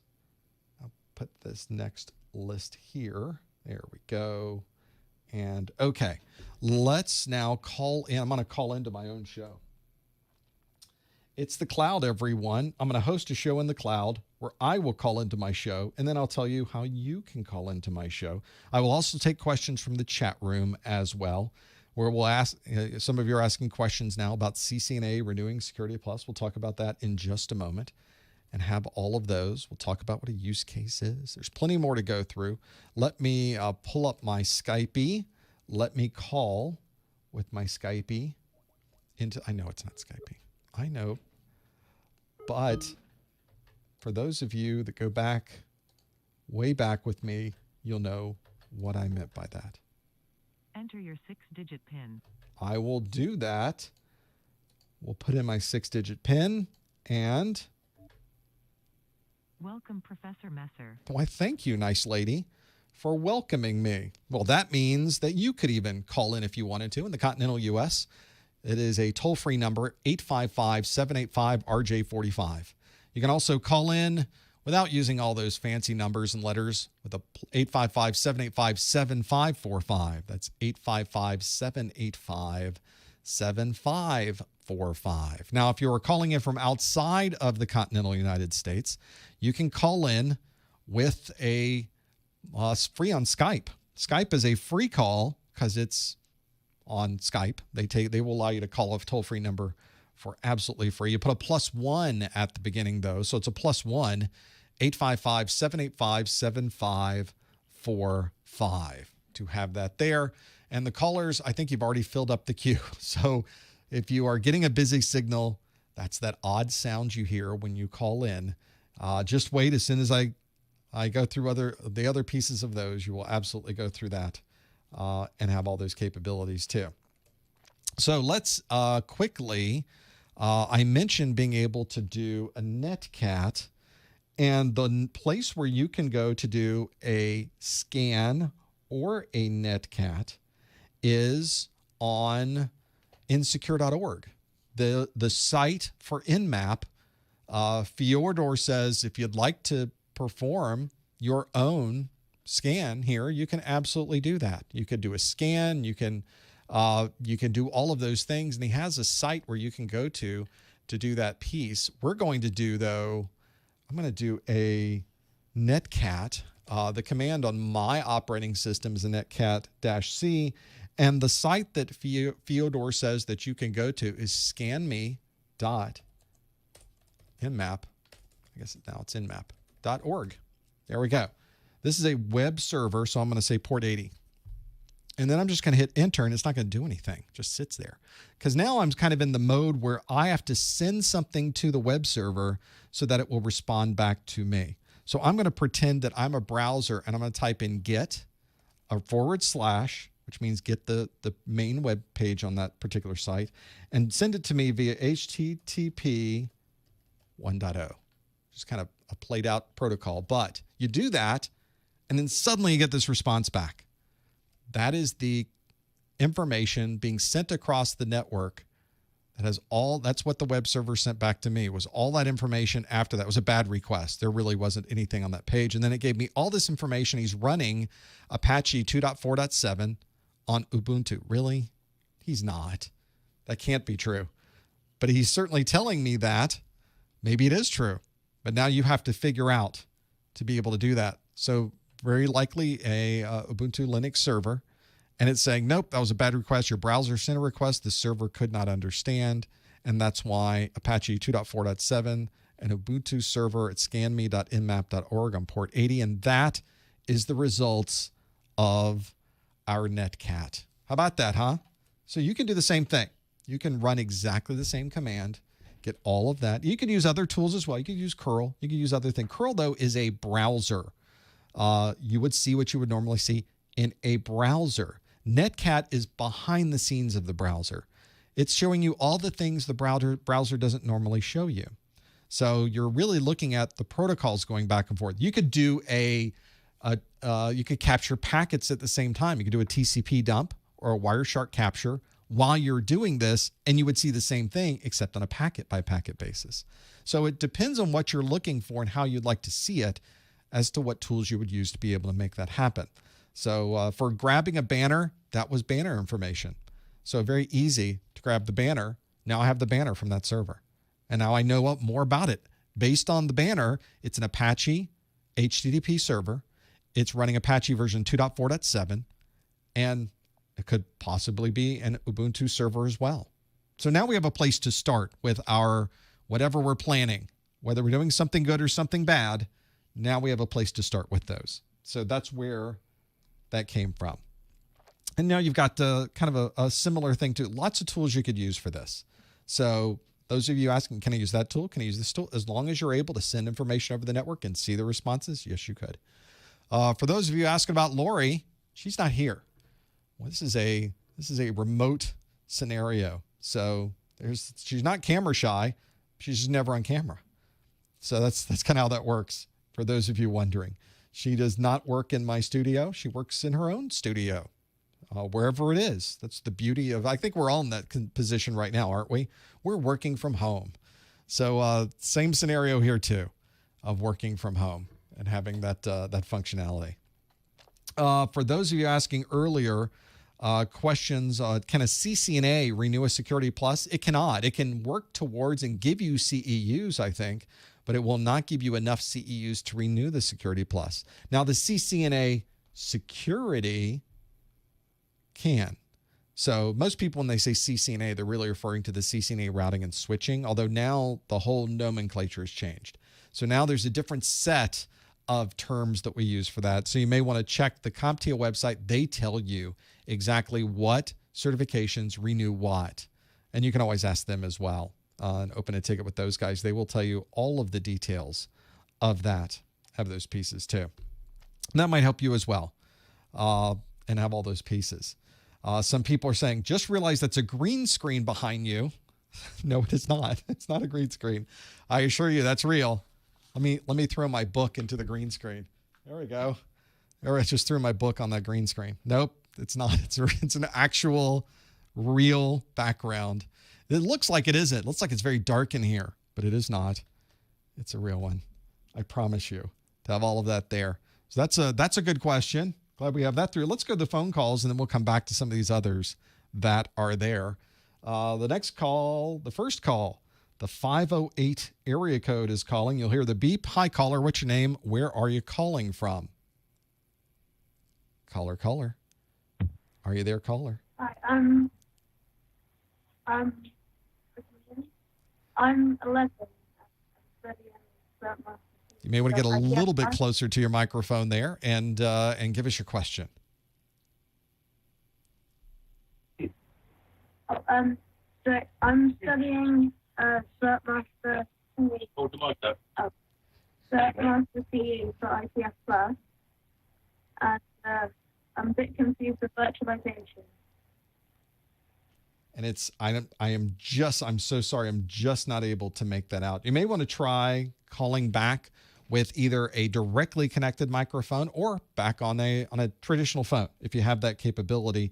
And if you're calling in from Skype, and I think you are, you might also want to try the Skype call testing service. That's sort of something for all of us, where you can hear yourself. You talk to it, and then it replies back to you with what you said. And that might be a good way to maybe check the audio quality so that you can get through. That's a tough one. And I understand Skype's kind of a challenge to be able to make that happen. But we can try. Try calling back. I'll be more than happy to take that call if you can call back and we can step through it. Instead, let's go to the anonymous caller. Hi, caller. What's your name? Where are you calling from? Caller. It's starting off so well, isn't it? Hi, caller. Are you there? You're super anonymous. You're so anonymous that you are not. Hello? Hey, caller. What's your name? Where are you calling from? Well, you need to listen into this call. From the UK.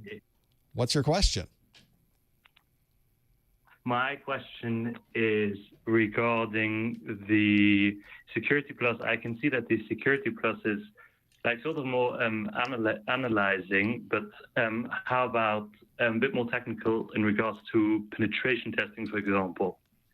Is that something also that you would learn in Security Plus, or is there something which would go, or is that something required maybe before the Security Plus would be required before learning pen testing, or is that something entirely different? I think it is something that has changed over the years. For example, on the current 501 exam, we talk about penetration testing. There's a little bit of information about the process people go through when they do penetration testing, sort of the starting process. What information are you given? We learn about the black box and the gray box and the white box, but we never really talk about going into just the standard, actually doing it, performing a penetration test. That changes a little bit on the 601 exam, because on the 601, you've got now more tools that are listed that you need to know about. And a lot of those tools are very similar to what we were just doing with netcat, where you're really running more penetration test type tools. It's a larger mixture. It's not just penetration testing, but I think across the board. So there is a little bit more of that on the 601 exam, and you'll see those in the 601 exam objectives. I don't think that CompTIA wants you to run a lot of penetration tests, because that's not something you need to do on someone's network. In some cases, not even your own network. You can easily bring down systems on your own network to make that happen. But they want to take you right up to the edge of that so that you have a feel for that. Security Plus is not designed to be this exam where you're learning those types of skills. CompTIA has other exams, like even up to the Pen Test Plus exam from CompTIA, that are designed to teach you actual penetration testing skills. They don't really do that in Security Plus. And personally, I'm glad they don't, because penetration testing in our industry has a bit of a sexiness to it. There's a popularity to it. But as it turns out, there's not a lot of penetration testing jobs available, relatively speaking. To all of the other security jobs out there, penetration testing is this tiny little segment. Now, it's a fun segment and it's a viable segment, and there's jobs available if you're into that segment. But I think in the industry, we overplay penetration testing because it's fun and it's sexy and everybody wants to do it. I just don't find it as being incredibly practical if you're looking for a job. Those skills you learn, though, on Pen Test Plus and anything related to penetration testing are always valuable no matter what career you're in. But I think the emphasis is the important thing that you need to temper with the availability of jobs that are in the industry. I think almost everything I would put priority over Pen Test Plus because of that.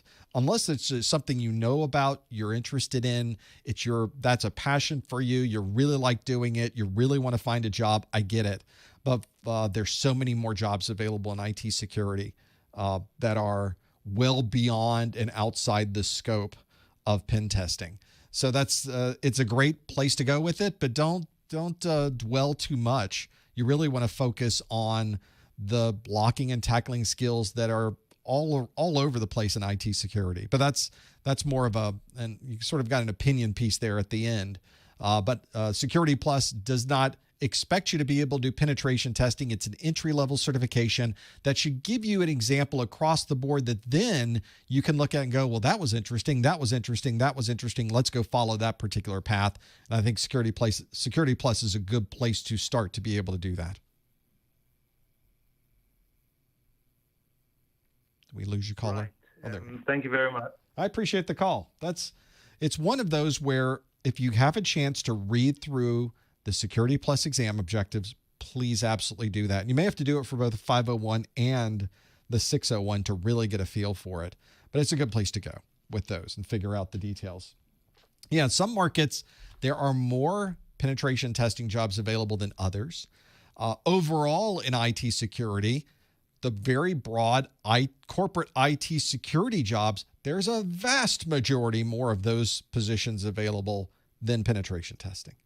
There's a lot more companies out there and a lot more organizations that need just a good IT security professional who can understand how to manage all the logs they're getting, who know how to set up the firewall, that can configure an active standby configuration and manage it properly. They can do the upgrades. They can set up the IPsec VPNs to third-party clients. They can set up the client-based SSL VPNs that can manage their multi-factor authentication platforms, that can configure and set up and make sure that their back-end authentications over LDAP are running properly.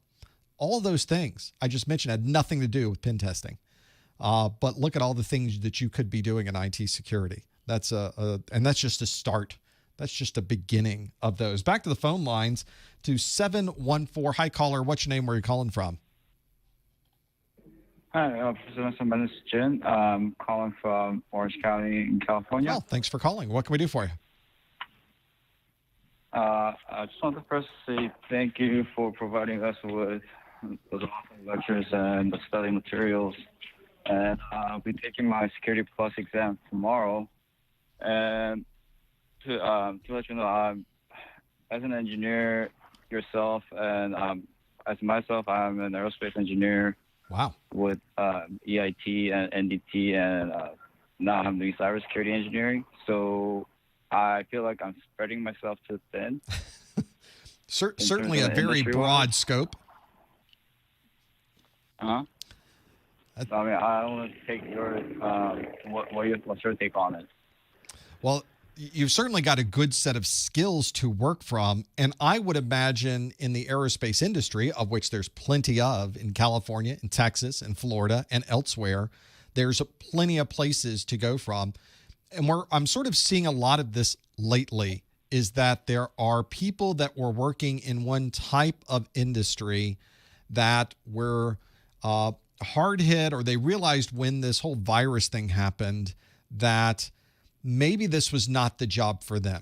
And they thought maybe doing something, I've always had an interest in IT, maybe that's where I should look at going. And I'm seeing this really across the board with people that are working in technologies from medical, transportation, scientific, manufacturing, just across the board. A lot of people coming into IT right now. And whenever you're getting into those situations where you've been working as one type of position or one type of vertical market, like you're in healthcare, you're a nurse, you've been working in healthcare, and you realize, I want to go into IT. Well, now you are one of the best qualified IT people to work in a healthcare environment, because now you know the business. And if you're ever in IT, this is sort of a mantra of IT, is that people will often say, well, IT people, they know the technology, but they don't understand what we do as a company. And that is one of the biggest challenges for IT, is understanding the role that you have from a technology professional.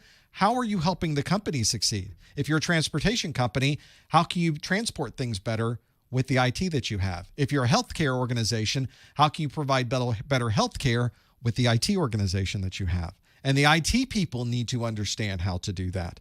Well, imagine if you were a nurse and then you went to work for an IT department in a hospital. Imagine the knowledge that you would have to be able to bring those worlds together.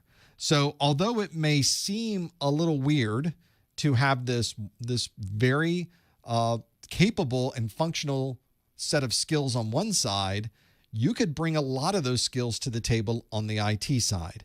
So that doesn't always happen. Sometimes you end up going completely the other direction with this, but those skills might help you now or in the future to get a job with an aerospace company in the IT department, because who knows better than you what it takes to be able to accomplish what needs to be accomplished from an aerospace perspective.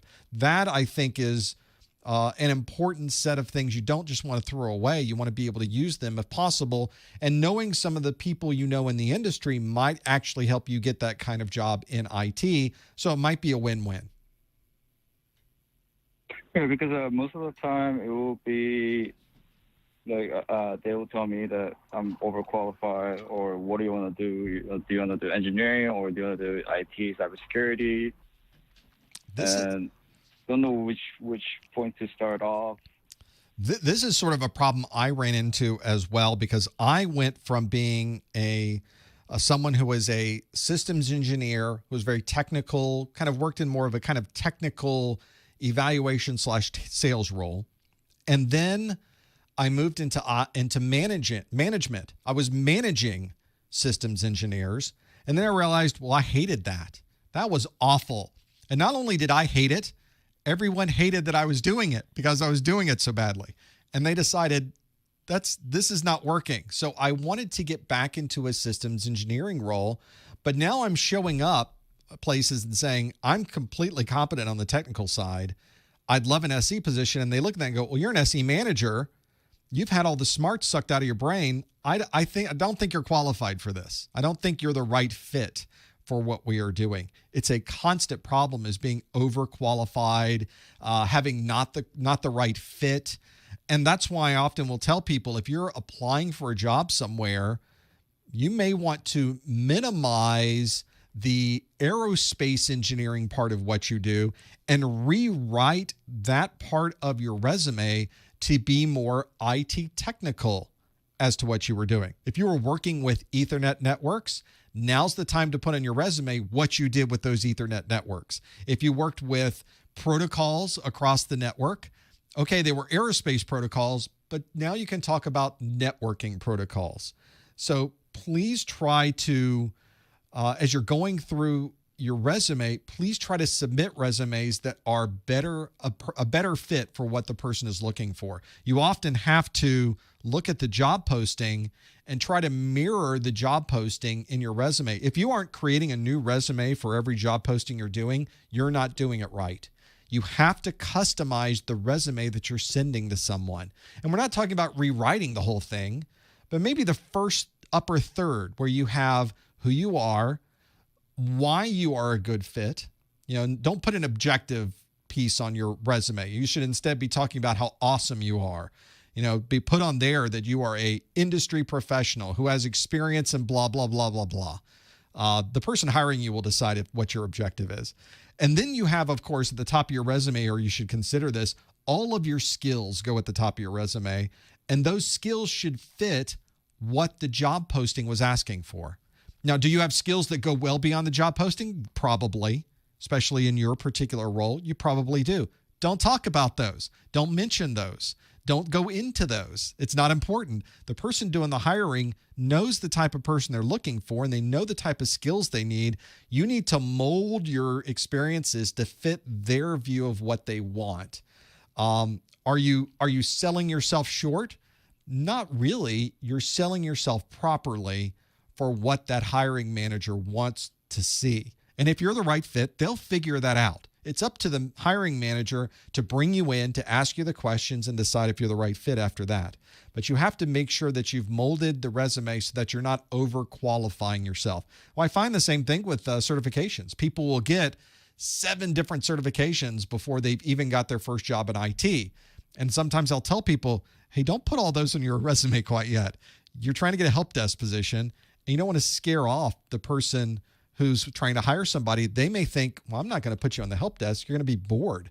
I'm going to lose you in 6 weeks. I need somebody who knows just enough to get on the help desk who's now going to learn from that. So you might want to not tell them about certain things. That is a normal part of creating the right resume and the right set of skills that you can present to a prospective employer. And it's a challenge, but there is a sweet spot in there. Thank you. And I will be implementing that. And thank you so much for providing us with these informations and teaching us. Best of luck with that exam. Thank you. That's a fantastic thing to consider. We do talk about this a lot, and it's top of mind for me because I mentioned last week a video I'm working on right now, which are the 10 reasons your resume keeps getting rejected.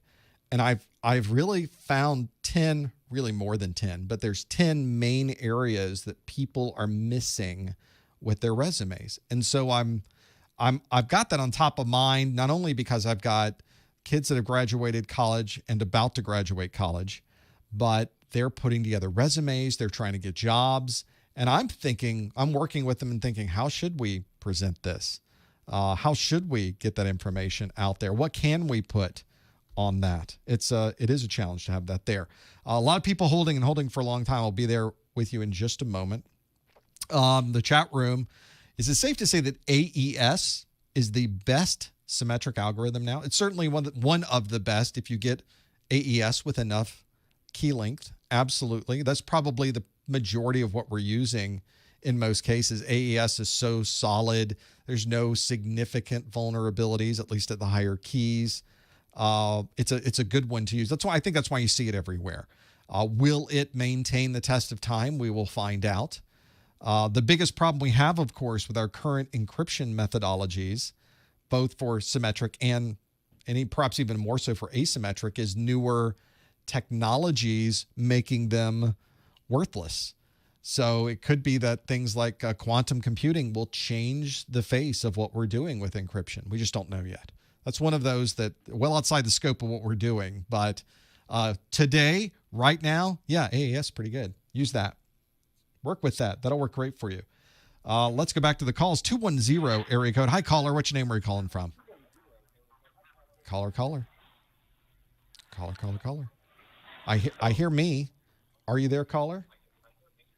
I know you've been holding for so long. Sorry we weren't able to make that happen, but we'll go to 256. The 256 area code. If I hit the button right, there we are. Hi, caller. What's your name? Where are you calling from? Hello? Hi. Are you there? Yes. Thanks for calling. I'm Jason, calling from Alabama. Hey, Jason from Alabama. What can we do for you?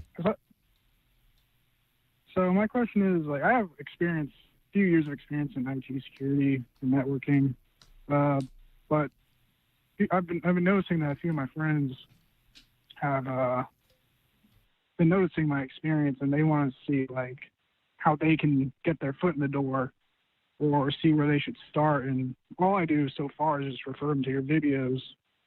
But I just want to ask you, what else I could do to help them to get their experience up and get their foot in the door. Well, are these folks already in IT? Are they starting really from scratch? Where are they in the hierarchy of things? They're really starting from scratch. Okay.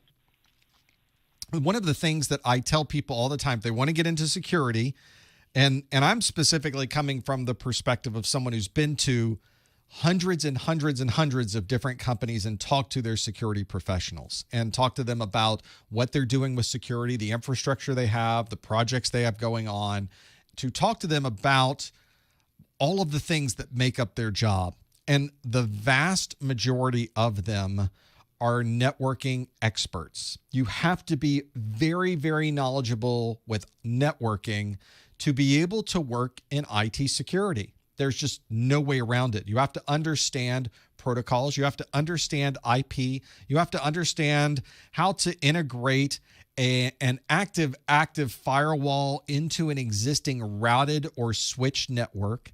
Maybe the firewall is your external route to the outside, which means you now need to configure BGP, or maybe you have other protocols internally and you have to do some type of route redistribution to be able to get the outside to the inside and vice versa. Maybe your firewall is also set up on layer 2, so there may be switching technologies you have to work through. There's certainly routing that you would have to do, encryption technologies on top of that. All of these different things you have to be able to do, all of those things I just mentioned have nothing to do with security. They were all networking problems that had to be engineered. And that's one of the things that I tell people all the time is you have to have this very solid foundation of networking. And then you're going to layer kind of the icing of security right on top of that. But underneath that icing is just a lot of cake. There is a lot of networking underneath that. And you have to be knowledgeable with all the switching technologies, all the physical technologies, all the routing technologies, all the protocols, all the applications that sit on top of the protocols. And then on top of that, now you have to learn all the security pieces. A lot of people will come to my site. They'll take the Security Plus. They will go get their Security Plus certifications because they may be working in a position that's maybe with a government, and the government is expecting you to have that.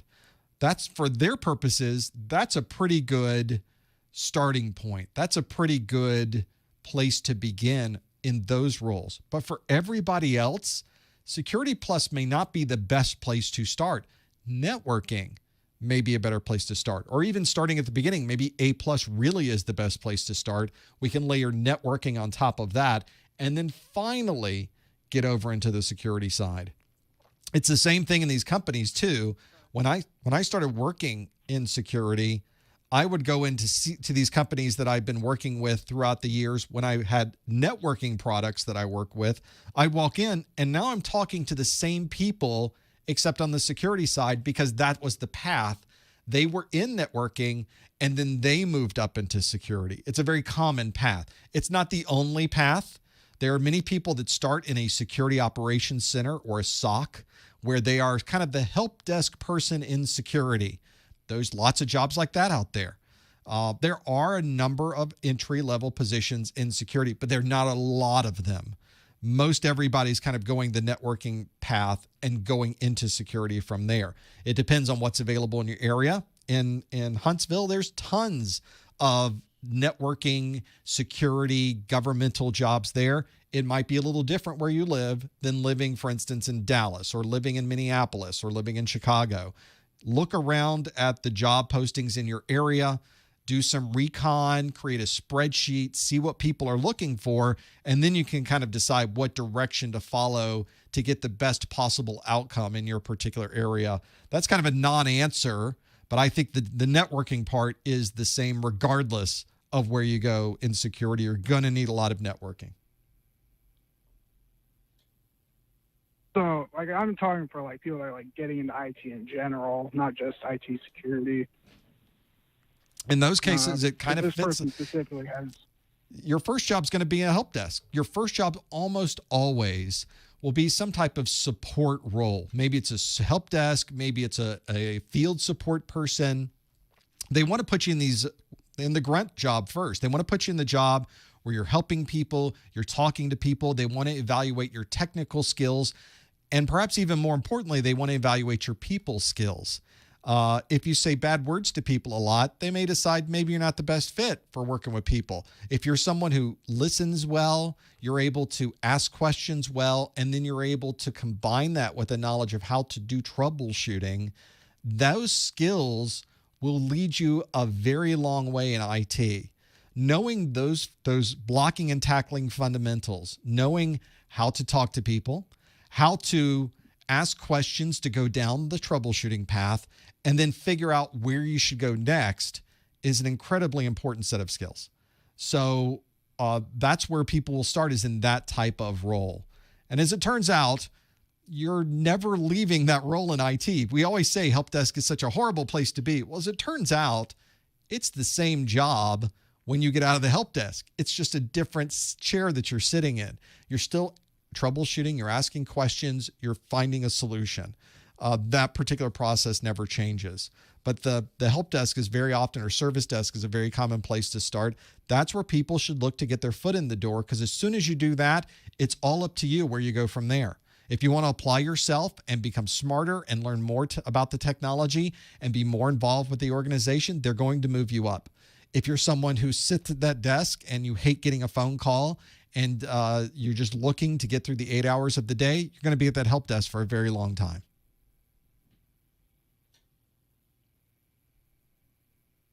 All right. All right. Also, one more question about your CEUs. Yeah. Can you get CEUs without actually having the certificate? You have to have earned a CompTIA certification to be able to now use those CEUs. So for those of you that heard me doing the whole CEU thing earlier, you have to at least have earned a certification that you could then earn the CEUs for. You can't earn the CEUs now, then take your certification and earn it, and then use those. CompTIA doesn't allow you to do that. So you can't backdate and have those older CEUs available, unfortunately. All right, that makes sense. Thank you. Thanks, Jason. I appreciate the call. And thanks for holding for so long. I do appreciate that. A lot that's going on there. A lot we had to unpack with where you go in the industry. Help desk is such a great place to start. I do see people all the time saying, boy, I hate the help desk. I don't want a help desk job. I'm going to hold out for something else.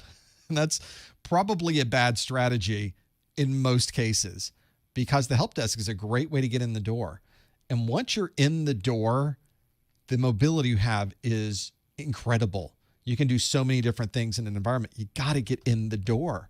Don't worry about what you're doing. Yes, maybe it's not the number one job you're ever going to do. You're not going to do it for your entire career. Trust me. You do nothing in IT for your entire career. That's the one great part about this career. You will never look back 20 years from now thinking, I'm doing exactly the same thing I did when I started this job. No, you're not. You're not even close to it. So that's just now. Don't worry about now. Use that as your jumping off point. That's what you should be focusing in on. Let's go back to the phones. Thanks for holding for so long. 601 area code. Hi, caller. What's your name? Where are you calling from? Brent Morgan. I'm from Keesler Air Force Base, Oh. and we have 2 weeks to study for this test. Oh, Any my. advice? Well, that's not a lot of time. So my advice, there's 4 things you could do to study the fastest that you could possibly do this. The 4 things you would need is a good book, the good videos, plenty of hands-on, and lots of Q&A. And some of those may work better for you in your short period of time. It may be that Q&A works better for you in that short period of time. Get as much Q&A as you can. Reading through books, kind of difficult to do in a short time frame. Videos might work better. You can speed them up. 2 weeks is not a lot of time. This is an exam that on average takes 2 to 3 months for people to pass. So now it's about spending all of your waking hours kind of soaking all of this in. Use the exam objectives as your point of reference. You can check off each one of those as you feel good about those topics. You can circle the ones that you don't know very well. Those would be places where you can do a little more studying and try to just get as many of those objectives written down. Don't spend more time than necessary on any one of those. Some people get wrapped around the axle with IPsec. Some people get wrapped around the axle with asymmetric encryption. Well, if that really bothers you, you just don't get it, throw it to the side and keep working on something else. For you, it's going to be how much of this can I really drink from this fire hose in 2 weeks? And if there's some water going off to the side, we're just going to let it go there. I still need to keep drinking. So it's more about focus and being able to have a very good strategy where you can start checking off those things on the exam objectives. That may be the way that you figure out what's working for you and what isn't. Thank you, sir. I really appreciate the help, and all your videos are great. We watch them together, a bunch of us here. I thank you for that. Best of luck to you. Thank you for your service, and good luck with those exams. August. Thank you, sir. August. So this is one of those things where you're not the only one out there being asked to take these exams in a very short time frame.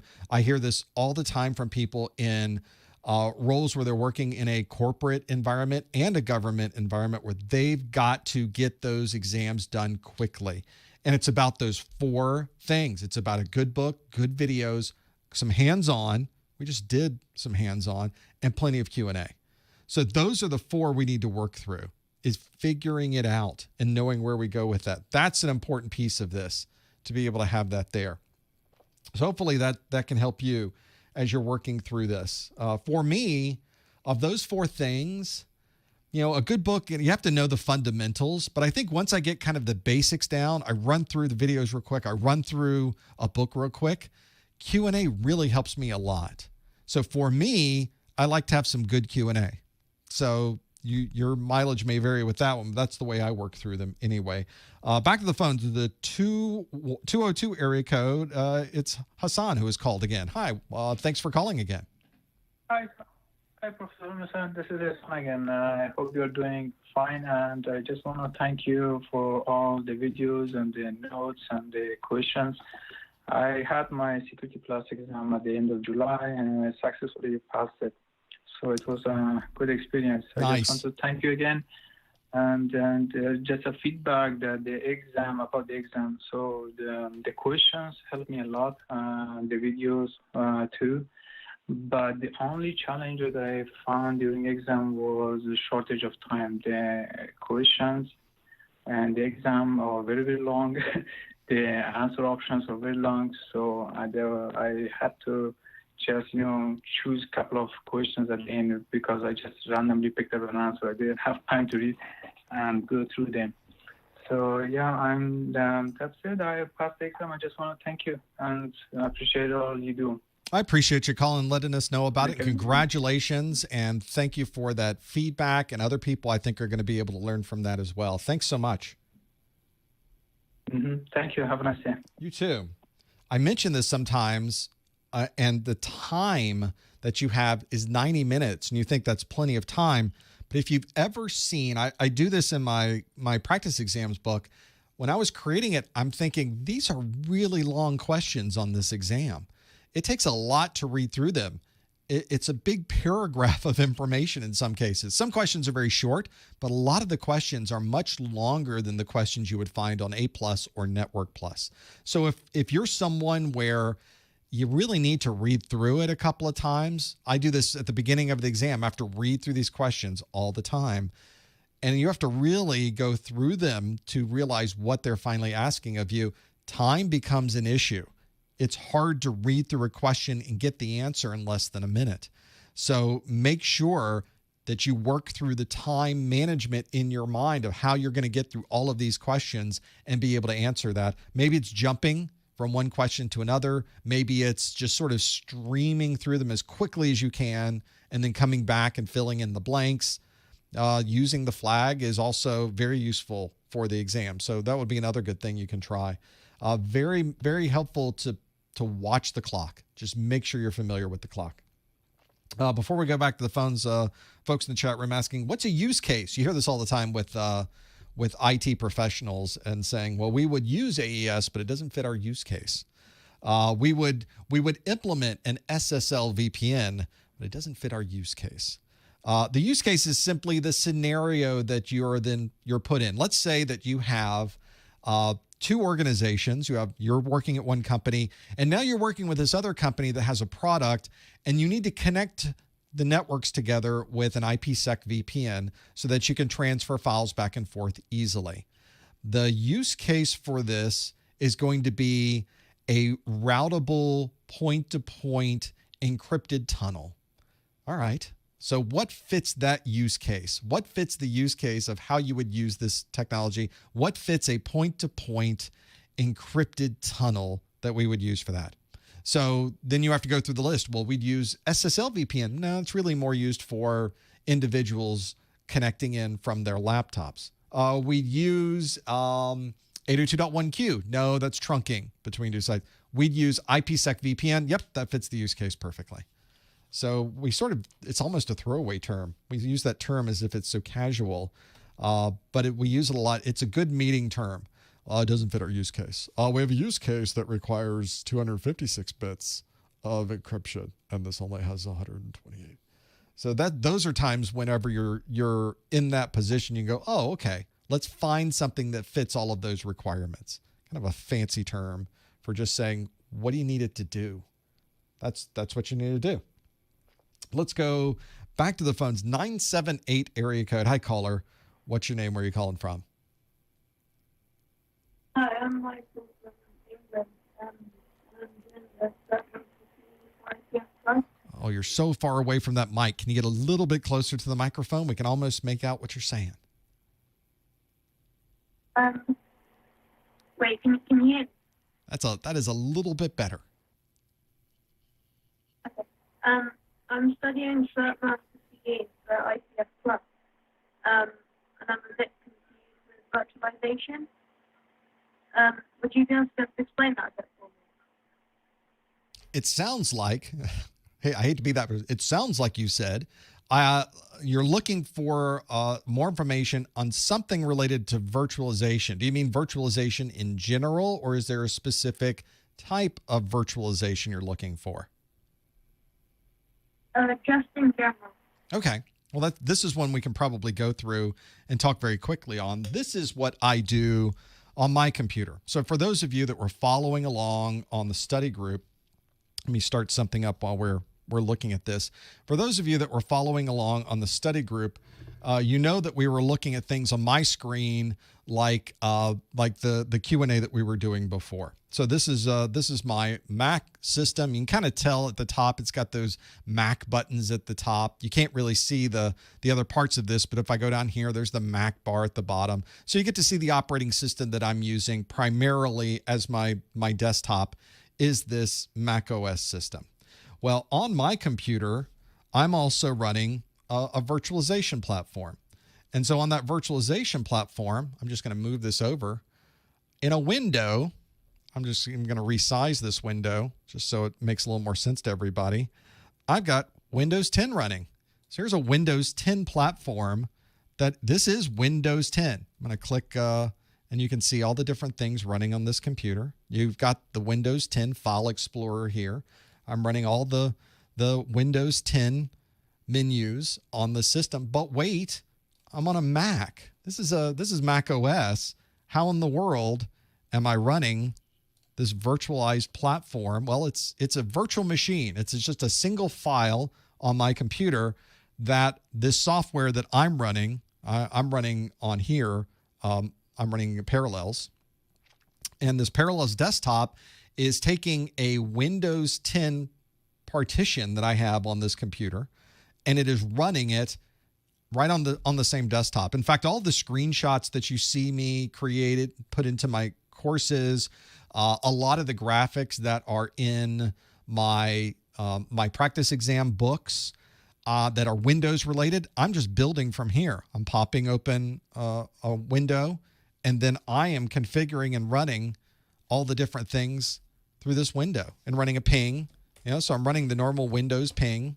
There it is, just in a VM. And that's my virtual machine to have this here. That's one of the things, if you're ever in a situation where you need to run Linux, Windows, and different capabilities, you would run it in a virtualized environment. This is the basis of what every organization is doing these days. It is the technology that is used in every data center. It's the technology that you see used in almost every cloud computing platform, because I just simply clicked a button and Windows 10 popped up. I could click more buttons and Linux would pop up. And you can start bringing up services and breaking down services and moving them from one machine to the other and using different amounts of memory and CPU all from this virtualized environment. Those are capabilities you don't have with a physical device, and being able to use this here. So this, on my particular machine, for those of you that are Mac people, I have a separate partition on this Mac that is for Boot Camp. That's Microsoft's multi-boot functionality. I could reboot this entire computer and it would boot into Windows. Technically, it's virtualized into Windows, but we'll say it's booting into Windows to have this here. The boot camp capability is generally referred to as a multi-boot. I'd have to actually boot out of Mac OS and go into this. Because I'm running Parallels, this Parallels software, Parallels Desktop, allows me to start my boot camp partition as a virtual machine in my Mac OS. And that's how I'm able to run both of those at the same time. That's how that happened, for those of you that are trying to figure out the specifics of that. It's a remarkable technology, and if you're someone who is trying to learn more about this, I highly recommend you go get a virtualization technology for your desktop. If you're running Windows, go get VirtualBox. Get VMware has a free one called VMware Workstation. That's not the free one. What's the free one called? VMware something. VMware free. The VMware is also, they have a one that you pay for, which is VMware Workstation, but VMware does have a free one as well. VMware Player, thank you, is what it's called. And then you will want to go to a website called modern.ie, as modern as in the modern world, as in thoroughly modern Millie, as in modern, modern.ie as in Internet Explorer. That will take you to the Microsoft Edge developer website. And on that website, they have, under the reference pull-down menu, they have tools that you can select. And in that tools is a set of virtual machines for legacy testing of Internet Explorer and Edge. And you can download free Windows 10 virtual machines. Can't see that there. There it is. Free Windows 10 virtual machines. And you can run it on VirtualBox, Vagrant, Hyper-V, VMware for Windows and Macs, and Parallels. And download the virtual machine, and boom, instantly, you've now got Windows running for free on your Mac, on your Linux device, even Windows on Windows. You can do that. So all of those, make that happen. And it's free. Those particular virtual machines that you download are licensed for non-production use. So they're perfect for a lab. They expire in 90 days. Once you're through 90 days, just download a new one, and being able to do that. So very useful to have that functionality, and free. It's free to have this here. That's right. Anything goes with that one. Let's hopefully that gives you some perspective of things you can do. Best of luck. I think that's always a fun task to go through. If you've never done that before, load up VirtualBox, download a VM, just start it up. And then you could do whatever you want. You could break it. You could take a snapshot of it. You could mess around with the registry. You could make it so it doesn't boot anymore. You can restore the snapshot. You can delete it and load it up again. A lot of functionality there. The website to download those VMs, modern.ie, modern.ie for Internet Explorer. Back to the calls. We're going to go to the 437, I think. I'm going to try to click it on my screen. Click, click. Is it not going to click? There we go. To the 437 area code, to our friends in Canada. Are you there? What's your name? Where are you calling from? Yeah, hi. My name is Sherry. I'm calling from Toronto. Thank you for calling. What can we do for you? I have a question. Actually, I have worked as a desktop support for 5 years, and recently I've worked as a technical analyst supporting the system admin for 9 months. And right now I lost my job, and I'm looking for a job, but I'm confused. I want to move from the desktop support role, but I don't have any certification in sysadmin. Okay. And how I can move on, because I get, job offer for the desktop support role. I get very less job for the sysadmin or technical analyst. So that's my question, sir. Well, this is your opportunity. You've been in this support role for a while. So you've I would imagine you've gotten a feel for different areas of IT. So you've probably at least had some type of interaction with folks on the Windows side, maybe Linux, some folks doing networking, maybe database administration. There might be some email folks, maybe a cloud services team. You've at least gotten a feel for a very broad group of those. One of your biggest challenges, though, is you don't have a certification to show a prospective employer that shows that you've grown in the particular role that you were in. If you're looking to get out of the help desk, you probably are not looking to get an A+ certification. It's probably one a little farther ahead of that. Maybe it's a Network Plus if networking is interesting to you. Maybe if operating systems are interesting, maybe it's a Microsoft certification, or maybe it's a Red Hat certification if you're a Linux type person, or even Linux Plus. There is, on the database side, plenty of things to learn on the Oracle side. On the cloud side, there's plenty of Amazon and Google certifications. So it's really more about figuring out where you want to go with this. This is the part where you're going to start branching out and find the technologies that are interesting to you. On top of that, you'll probably want to look in your particular area. You're at least in a very populous area with a lot of different options. So you may want to look to find what are people wanting the most of right now. There might be everybody wants a Linux person right now. Maybe everybody's looking for a cloud person right now. Those might help you make that decision as well. That way you would know, okay, there's 5 times more people looking for cloud jobs than they are looking for Windows Server administration jobs. Maybe I should focus my efforts over there. And if you have a question about these, or you're trying to get a conversation going with a prospective employer and it's just not clear from the job posting, feel free to reach out to the employer. Feel free to ask them, what type of certifications would you like to see for this position? You can often find the hiring manager in a LinkedIn. Hopefully you've made some connections in the industry. Maybe you talk to people who you've worked with in the past that have gone to other companies and ask them what they're looking for. They may be able to help you as well. I mentioned in the video that I recently published, which was how to get an IT job with no experience, where it's 30 minutes of me giving tips and tricks on how to do this. I really talk about those 4 elements that you need. You need a formal education. You need some practical IT experience. You need to really have some connections in the industry, though. And those connections in the industry can be very, very valuable. So if you can call back to some of those folks or hit them on the LinkedIn and see if they have some suggestions for you, that might help out as well. Those could be some of the most valuable connections that you have, and that might be able to get you out of a help desk, service desk position and into more of a higher role in IT. There's lots of different ways you could go with that. Find the one that works best for you with the resources that you know you have available, and follow that path and see if you can make some progress that way. Okay, thank you. And I have another question about the ESXI and the VMware. I want to practice, more on that. I want to do an hands-on experience on both of them, so I get more familiar with both of them.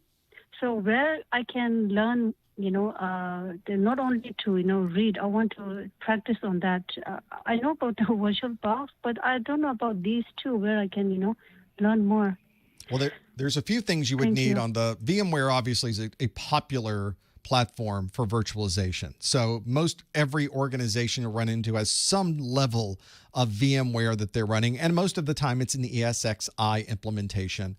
Their ESXi, I think, is still licensed for free, at least the entry-level one, isn't it? It may not be, but at one time it certainly was. I haven't loaded a version of that in quite some time. One of the first things you can do, though, is kind of work with a desktop virtualization software. So get VMware Player, get VirtualBox, use whatever local desktop virtualization platform that you can use. That will at least give you some hands-on into how this VM stuff really works, and it allows you to work with the networking side, get a familiarity with the VM side of it and how it's working.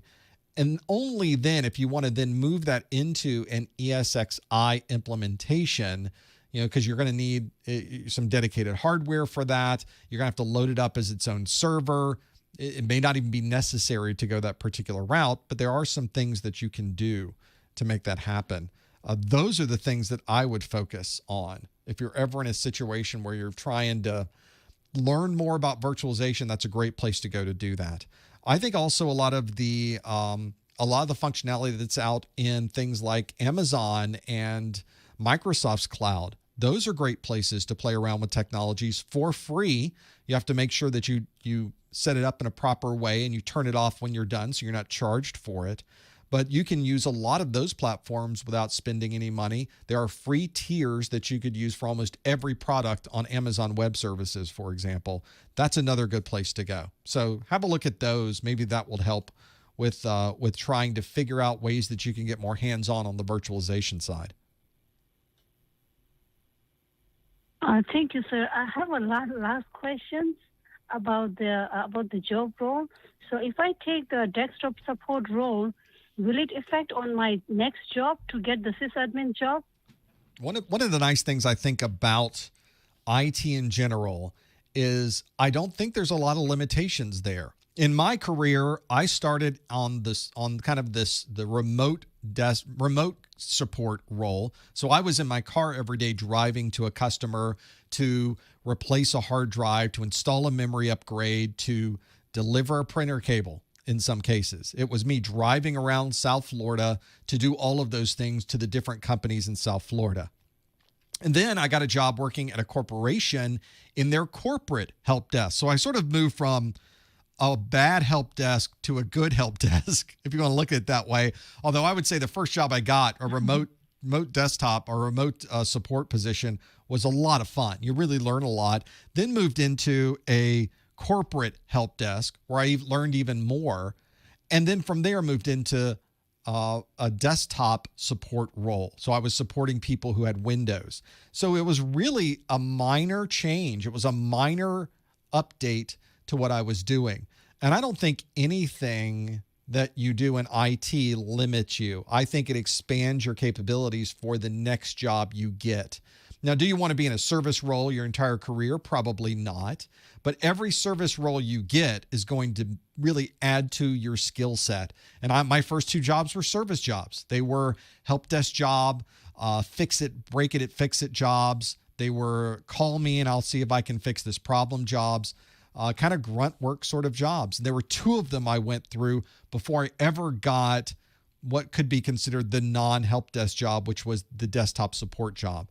So don't worry that you may be going from one service job to another. As long as you're moving up and learning more, that's probably more important than what your title happens to be on your desk or the desk plate that's on your cube. It's more important to keep learning, do something different. Don't get a job where you're doing exactly what you did in the last job. You need to be the dumbest one in the room first, and then you'll work up to be the smartest one in the room, at which point you'll know that you need to finally go to the next job. Thank you, sir. Thank you so much for the guidance. Thank you. Thanks, Sherry. I appreciate the call. And of course, I will let Mrs. Professor Messer know that Canada checked in, because that's important. But Mrs. Professor Messer is an American citizen who's also Canadian. It's complicated, but it's important that she knows they checked in. So we know now. But back to the calls. Back to a domestic call, 540 area code. Hi, caller. Which name are you calling from? Hello, Professor. My name is Ali, and I'm calling you from Virginia. Hey, Ali. Thanks for calling. First of all, basically, I have two questions. So before I jump on those two questions, I would like to say thank you for providing us all the valuable information and all your free videos and all your course notes. It's really helpful. So thank you very much for that on the behalf of all of our students. Thank you. I appreciate the support. Thank you. Okay. So basically, sir, I have two questions. So first of all, I just wanted to tell you a little bit about my background, so it will help you to understand about my questions better, I think. So basically, currently, I'm working as a supply chain analyst role. Okay. And I'm trying to move towards, towards cybersecurity. So I am studying for Security Plus. If you remember, I mentioned in the chat as well this morning and yesterday as well. So two questions. The first question is, how important the performance-based questions are towards the overall path or success marking criteria of 750 marks? Because I read the CompTIA book, I have your course notes, I'm watching your video from at least a month and a half, and I'm really studying hard. But obviously, I do not have any exposure towards the performance-based questions. Right. How do you think a person like me? Yes, sir. This is sort of the thing that I think throws a lot of people. We're all used to the multiple choice based questions. We've been doing multiple choice questions kind of forever. In almost every role that we've had in school, we've done multiple choice.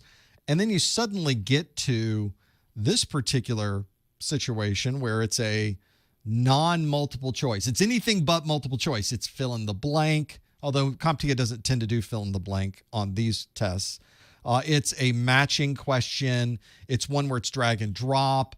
They might put you at a command prompt and ask you to resolve a particular problem at the command prompt. You never know what you're going to get, but it's not multiple choice. And a lot of people, I think, get too concerned about this. Some people think it's all simulation. It is not. Some people think that it is all having to work inside of the Windows environment. It is not. A lot of these are just matching questions or putting things in order or dragging and dropping. So don't worry too much about the style of question. All of the question topics will come directly from the exam objectives.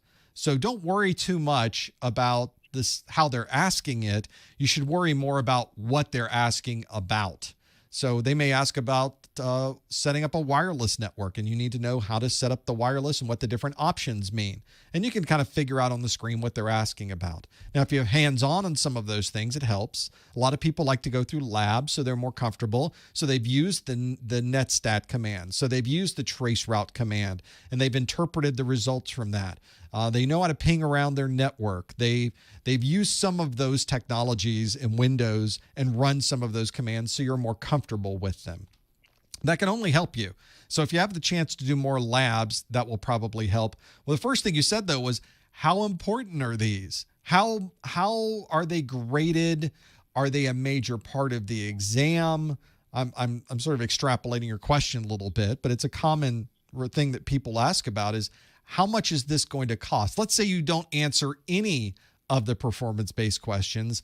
Can you still pass the exam? Now, there's some people that have reported in and said, I don't think I passed it. I don't think I got any of the performance-based questions right, and I still passed the exam.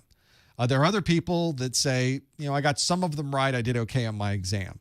We just don't know because CompTIA doesn't tell you what you get right or what you get wrong. They don't tell us how many points performance-based questions are worth. They don't tell us how many points multiple choice-based questions are worth. We're assuming and we believe that each question is worth a different number of points. We don't know how that's graded. We don't know what it means. We kind of have to take a guess at it. So the only real advice I can give is just do your best. Just do whatever you can to be able to get that particular task done and then go to the next thing. I think from the number of people, even in the chat room, some people are saying, from the number of people who told me they did badly with their performance-based questions and still passed the exam, leads me to believe that maybe CompTIA is dialing those down a little bit. But we just never know. Things can change at any moment. I wish I had a better answer for you with performance-based questions, but I think the best advice I can give you is don't worry too much about it.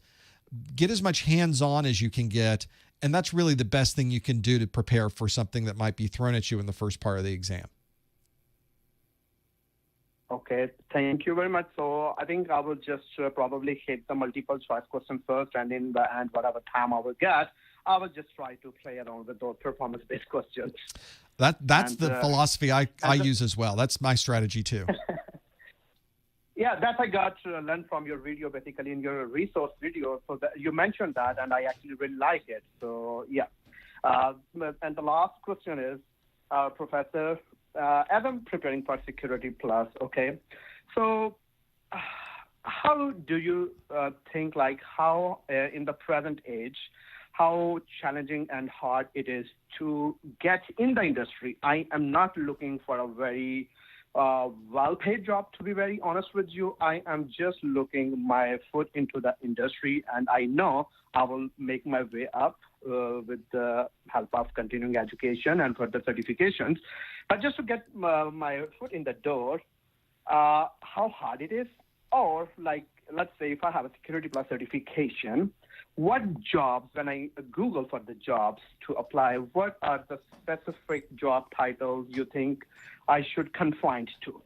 The ones that I'm seeing the most, and it really does depend on where you happen to be in the world. Your area code is in the Virginia area, so it's very possible in your particular neck of the woods that a lot more companies would be hiring people who and looking for people who have a Security Plus certification rather than another one. It's very popular in your particular geography to have that cert, and people are wanting you to have it. So that certainly helps. What you're probably going to get, though, is an entry-level position, regardless of where you are. So it's going to be a help desk, a network operations center, or a NOC. It's going to be a security operations center, or a SOC. Those are the types of jobs, and especially in the Virginia, D.C. area, Maryland, there are some really large operations centers up there. So you may have an advantage. I went through, as far as are people hiring, they do seem to be hiring right now. I just went through an Indeed search. So I looked through Indeed just to see what jobs are available in my geography, because I'm in a kind of a smaller geography than some of the larger A-name cities. So I'm kind of the secondary size city, but there's still a lot of jobs people are hiring for right now that are entry-level positions. So there may be, especially since a lot of us now are working not at an office, I think it's expanded the jobs that are available because more companies are willing to hire people in different parts of the country or even the world for that matter. So there are things that can actually help. Are they hiring? Is it really as good as it could be? Probably not right now. It's probably not as good as it certainly that it was. But as we come out of this, and we are coming out of this, this is all now going back. We're going to get back to normal. It's not going to be a new normal. It's going to be the old normal. We're going to get back to doing what we used to do. We might change the way we do it. There may be more people working remotely than there was prior to this, but we will eventually go outside of our house and we won't be wearing a mask. It'll be just like it used to be. When that finally happens, and even before that, we're starting to see more projects roll up. We're starting to see more companies starting to go back and do what they used to be doing. There's certainly people that are getting their jobs back again, and more people are getting newer jobs. And I'm seeing more job postings again. So at least it's going the right direction. It's not a fantastic job market yet, but we are seeing at least some movement, and people are hiring, which is important to see. It's in no means stagnant. People are getting in those roles. And I think you have the right perspective, which is get in the door with these organizations and show them what you got. That is what they're looking for anyway. That's why they're putting you in that support role, is just to see how well you can manage this, how well you can work with people, how well you can move up and learn the other technologies that are in your area. You've got the right path. You just need to find that foot in the door. And it's one of those situations where it's a miserable thing to have to go through. It's full of rejection, and you're never going to find that job you're looking for until you actually get it. And suddenly you've got the job, and suddenly you're in the door, and suddenly you've got that position, and you can go and start working in that particular role. So it's one of those where you just have to keep grinding and grinding, customizing your resume, talking to the right people, asking friends about it, keeping your ear to the ground, finding the jobs, and finally getting into those. It's an arduous process, but it's one that when you finally get through with it, you've got that job you need. And then as you mentioned, once you're in the door, it's now just going where you want to go with it and finding the right place to move within that organization or even outside. Getting that practical industry experience is incredibly valuable. And I think people who have not been in IT before sometimes miss it. People will even send me messages saying, I don't want to start at the help desk. How can I skip that? How can I skip the help desk and go to the next thing? And I tell them, you don't want to do that. You want to start at the help desk. That's going to give you the most flexibility on where you go next. And it's a pretty nice job. It beats digging ditches, as they say. So go get that job. spend some time soaking it in, and go any direction you want from there. You will certainly have the ability to do that, Ali. Okay, Professor, and just briefly, our last question. So I have seen in my career or in everyday life, there are two types of people. One set of people who actually, so they, for example, they will get the Security Plus certification, and they will not pursue any further education until they get a job. They have some kind of a hands-on experience, and then they will try to study for something else. But there are other group of people, let's say they take Security Plus certification, 5 months, 6 months, they didn't get the job, and then they will try to get more certifications. Like, let's say they will probably go for a security analyst position or penetrating test. I'm just like giving you an example. Sure. So which approach do you think is better for IT? And I'm only talking about your 25 years of experience. So what do you think, what you have seen in your life, which approach is better? Everybody's got a different path. And I think you can succeed without following any particular path that I would lay out or that anyone else would lay out. But I mentioned earlier that one of the best things you can do, and this is from things that hiring managers are saying, these are things that recruiters and HR are saying, is that they're trying to find the right fit for the people, for the jobs that they're trying to post in. There was a great video from a recruiting manager, because very often the hiring manager doesn't see the resumes coming in. They all go into HR. They go into an applicant reporting system. It's all automated. Everything's imaged. And the first thing that the person in HR does is they go through all the resumes. They spend about 10, 15 seconds on these resumes saying, does that one fit the job posting? Yes or no? And they either put it in the yes pile or the no pile. Does this one fit the job posting? And nothing makes them happier than going through a list of resumes that came in, and every one of the resumes matches the job posting. And they get so excited that they can now hand over to the hiring manager a well-qualified set of resumes. And that's why I mentioned earlier that if you're applying for a job, you better be customizing your resume to match the job posting, because the person evaluating your resume, that's what they're evaluating it against. And why people, I read these messages of people who have sent out 200 resumes before they ever got a call back.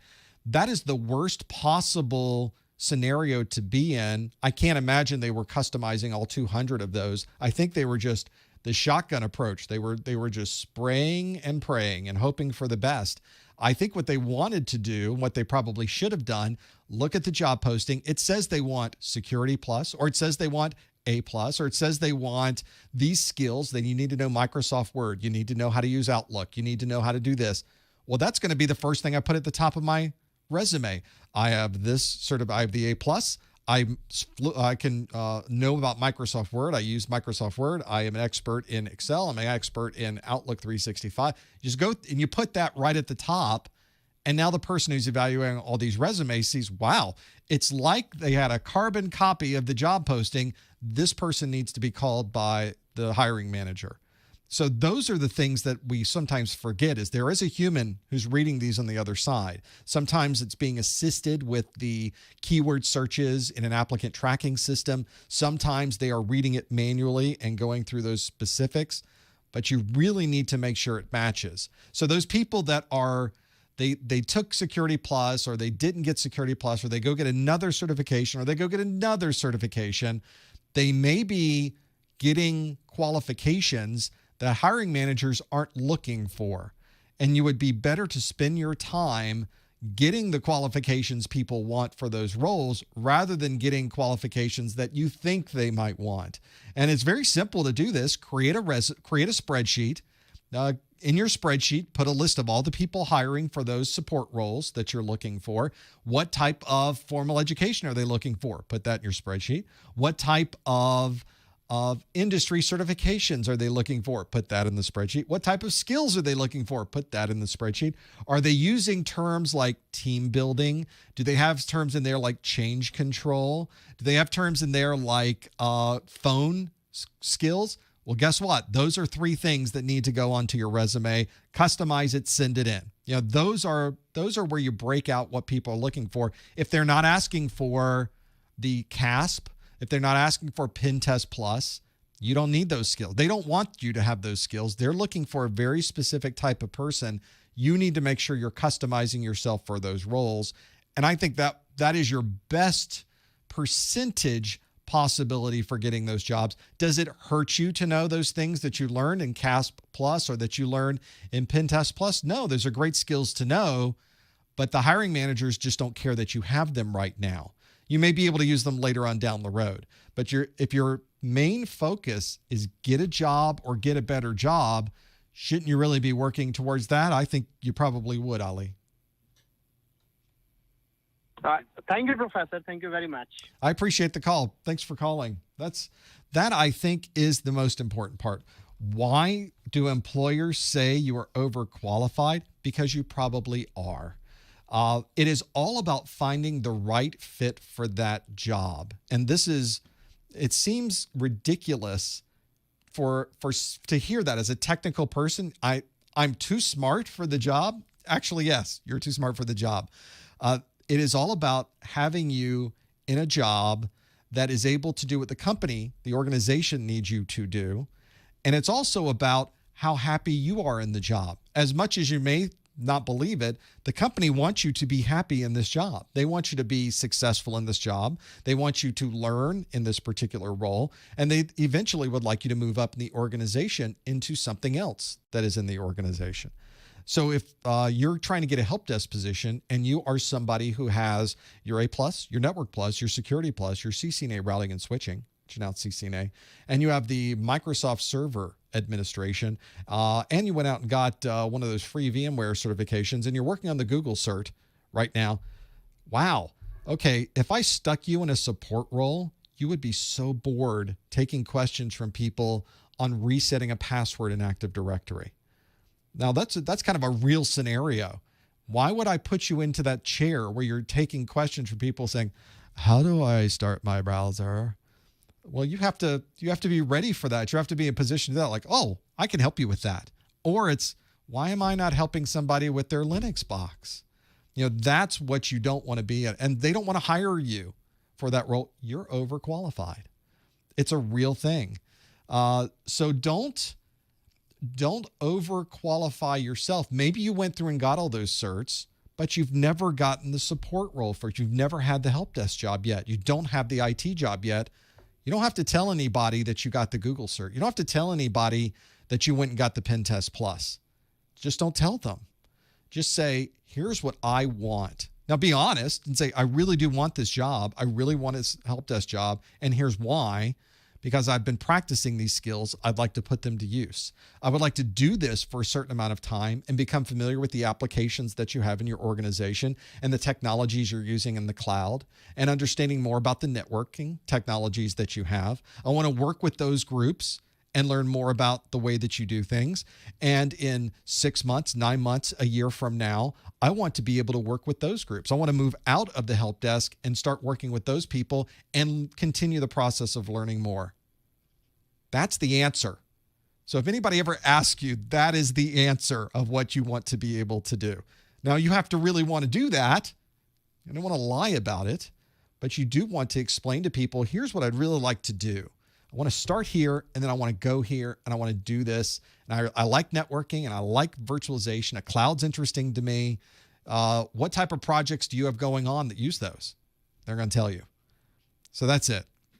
That's what you want to be able to do, is focus on those things and have a perspective of that. That's going to help you too. It's remarkable how many skills I learned driving around and working with people or working on the help desk and standing over someone's shoulder and saying, here's how you start your browser. Click on the browser and do this.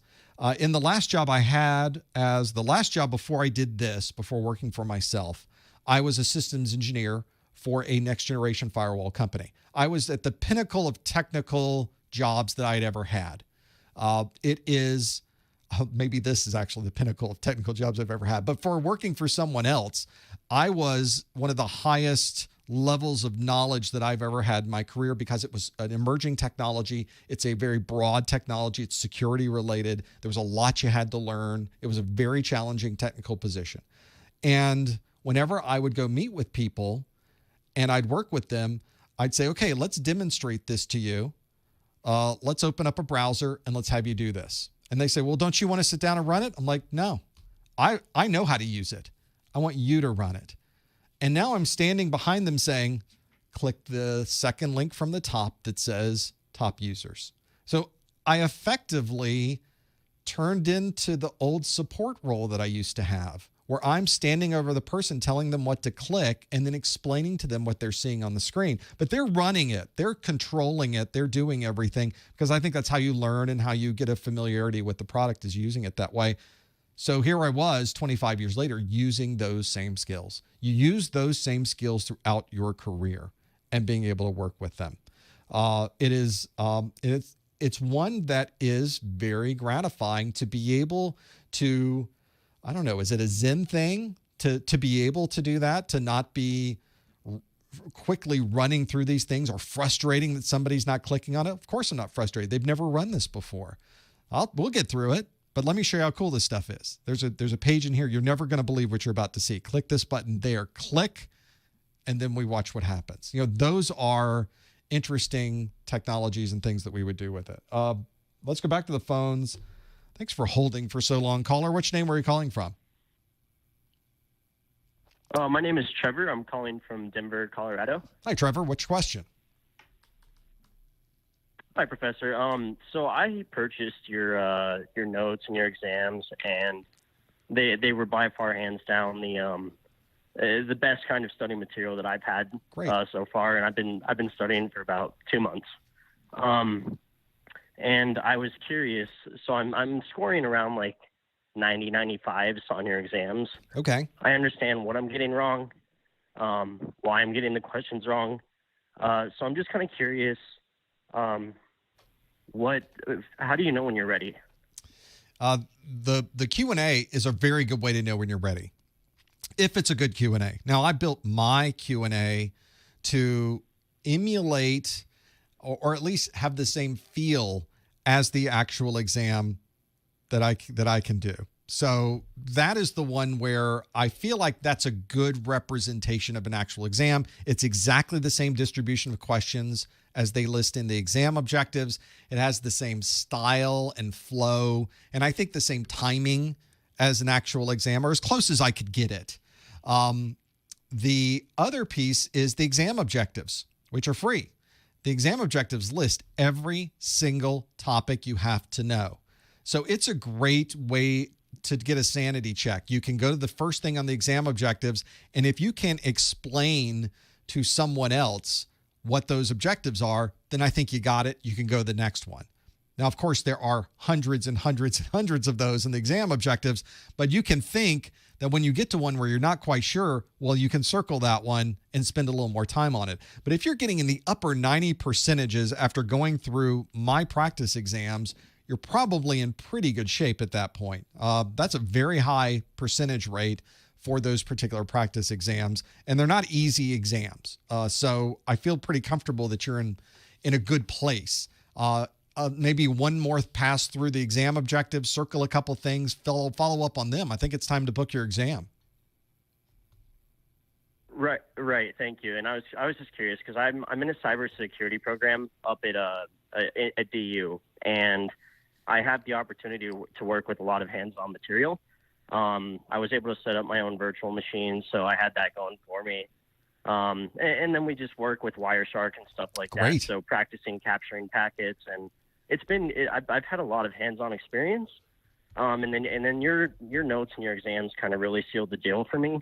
The first time around, I scored like a 75 on your exam too, but the second time around it was much higher. So I have been going over the objectives because I watched your last Security Plus study group on YouTube, and I noticed that you noted that. So I just appreciate you and all you do, and thank you for that information. Good luck, Trevor. You're ready to go. So best of luck on that exam.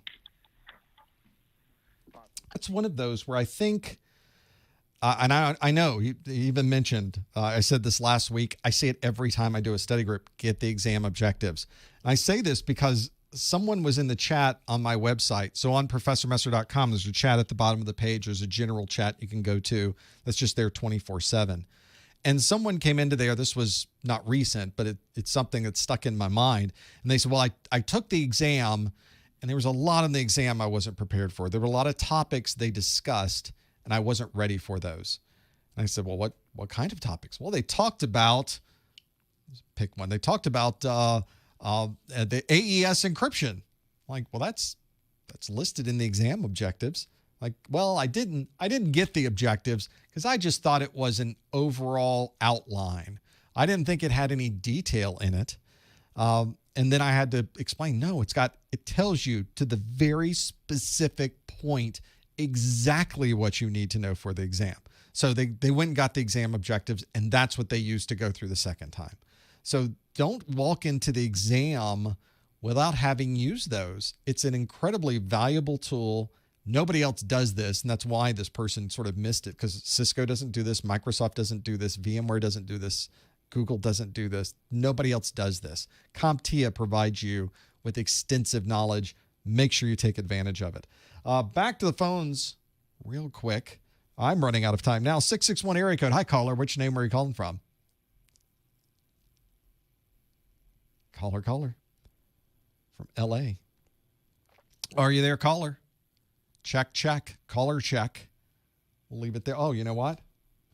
Let me push it again on my side. There's 661. Hi, caller. Which name are you calling from? They're now probably hitting the mute button like, wait, I was talking. That was working. Are you there, caller? You'll hear a beep, by the way. When I hit the line, you pick up, you'll hear this beep.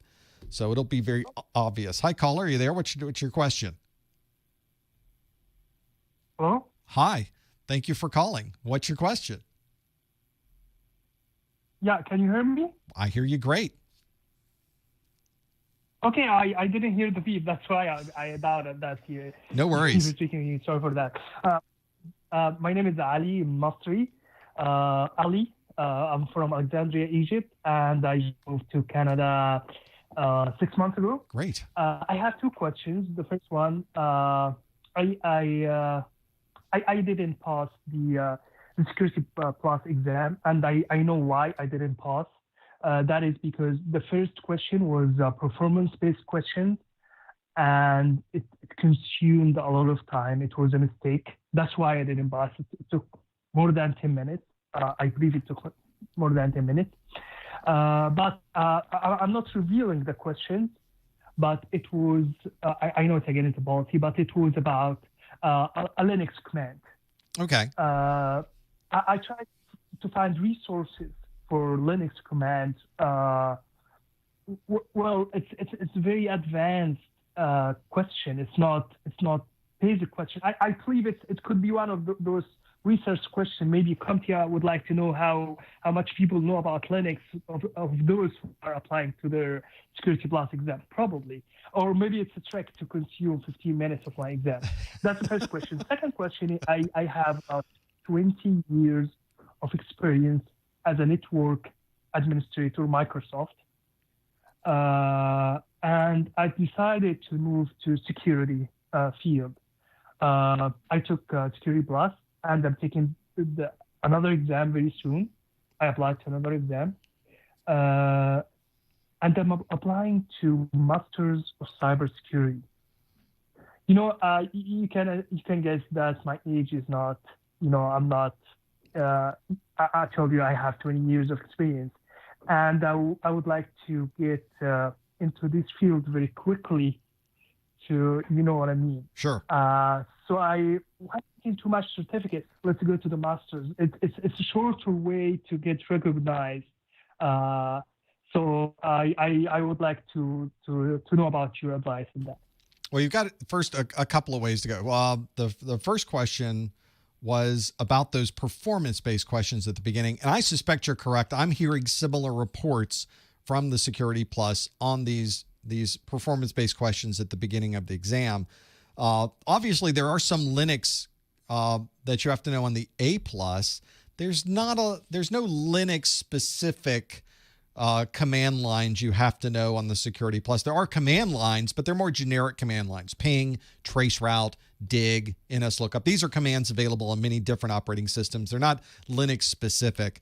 And there are people they're saying to me, gosh, there's a lot more detail on these performance-based questions on this newer exam. And I suspect the same thing you do, which is CompTIA is kind of teasing the 601 exam. If you go look at the 601 exam objectives, they go a lot deeper into the functionality of these other tools.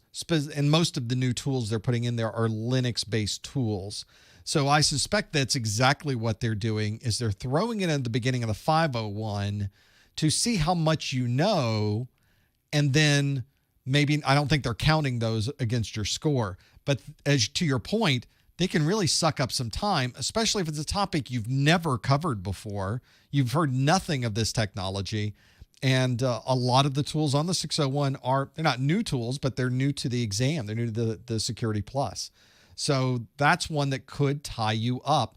I mentioned on an earlier call, one of my strategies is to skip over the exam at the beginning, those performance-based questions, finish the multiple choice, and then I come back to the performance-based questions, primarily because I tend to remember things as I go through the multiple choice that I can then use on the performance-based. Another reason is the time management piece of it, where I can get a bulk of the exam done with the multiple choice, and then I have whatever time is left to do the performance-based. I think you're correct in that regard. Just be ready for that next time through and just work your time. Time management is so important on Security Plus. To your point, it's just a huge part because these questions are so much to read through.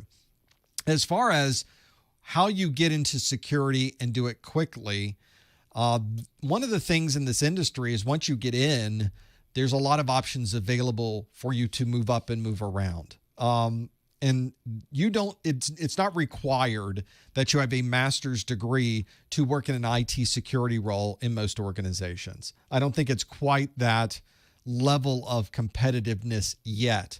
Will it help? It may. If the hiring manager, if that's something they're looking for and they would like somebody with that knowledge, that certainly helps. But you have an entire career of knowledge, especially on the Microsoft side, that positions you quite well for IT security. Security in Microsoft alone is an entire job unto itself. Certainly there are things about Active Directory and security of the operating system itself that can be valuable in an IT security role that you have already worked with throughout your career. This may be a case where finding someone you know in the industry who's already in those roles may be more valuable to you than a master's degree in cybersecurity, because they already know what you know.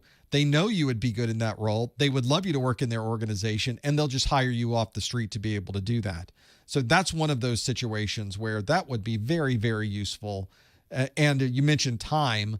You know, it takes time to go get a formal degree. It takes time to do a master's degree, not to mention that's not an easy degree to get. You got a lot of work to do. There's a lot of papers you're going to write. There's a lot of hands-on you're going to do to get through that master's degree. So I think it's important that you have that knowledge that you've already accumulated, that you can just leverage that to move into a security role. You have the experience to work in security. You just now need to find the right venue, the right avenue into that security role, wherever it happens to be. Will it hurt you to get the master's? Probably not. But this is one where if there are people hiring for these security roles in your area, it might be worthwhile to reach out to them and say, I saw that you had a job posting for an IT security professional. Would you choose someone with a master's degree over somebody who just has 25 years of experience working with Microsoft and Microsoft security technologies, and have them answer it for you? You know, reaching out with LinkedIn makes this so easy. Reach out to the hiring managers or someone who is a director of security or director of IT in that company and just ask them. The worst thing they can do is to not answer you. And most of the time, we love to answer those questions. People want to help people, and we're always looking for good security people. It's hard to fill those roles. So there are ways that you could ask the hiring people, should I do this? And they'll tell you straight up, well, you've already got the experience, or they'll tell you, yeah, that we look very highly on that master's. You should probably go get that. And at least you'd have a foundation or at least some evidence that you can now say, yes, they're hiring and they want this particular thing. Or you may have your mind changed and realize, wow, I don't need to do that. I can just go get this job.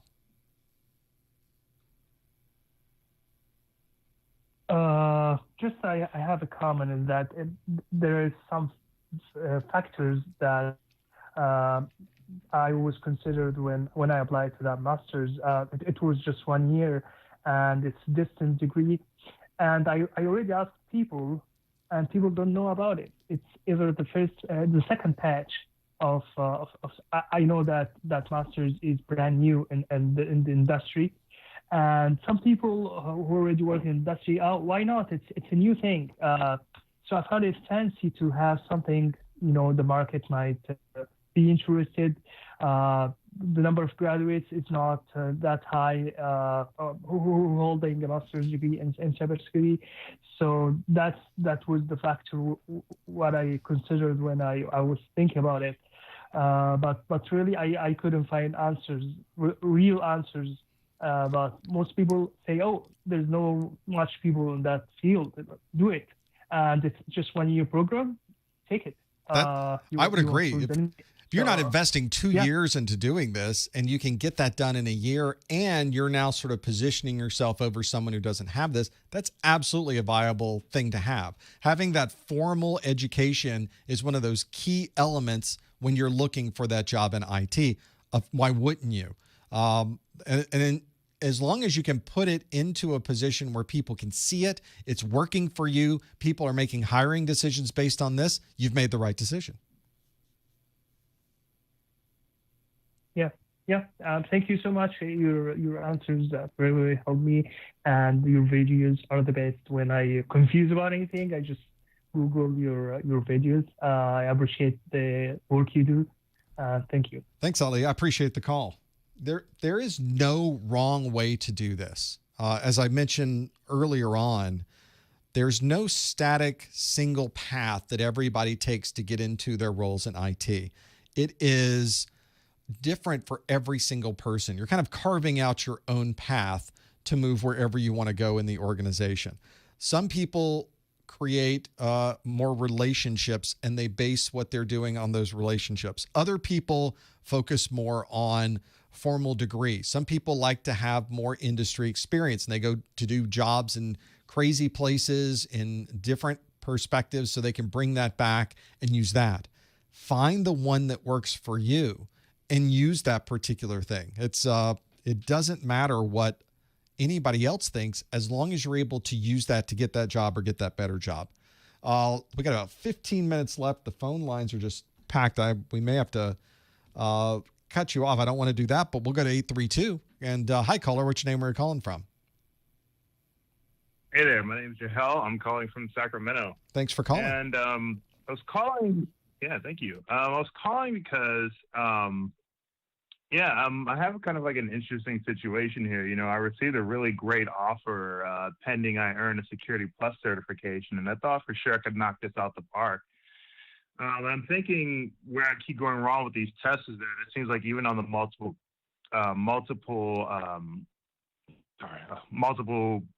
answer questions, I can't even remember what to call right now. That it seems like a key. Well, at this point, it's just like I've failed with the 700, and I figured that I'd be good, to try to take it again. And next thing you know, the second test, same situation. And it seems like most of the questions I seem to throw up on, seem to throw me off are the ones that just seem to be along the lines of, very situational questions. And I was mentioning, I heard you mention before that lots of hands-on will probably help you pass the test. And I was wondering if you knew any good resources for hands-on or practice questions. There are a couple. So there's those 4 things I always mention, which is a good book, a good set of videos, hands-on, and then it's also useful to get as much of as much Q&A as you possibly can. So if you haven't done a lot of Q&A, you've already gone through the exam a couple of times, you may want to make sure that you have plenty of Q&A to leverage with that as well.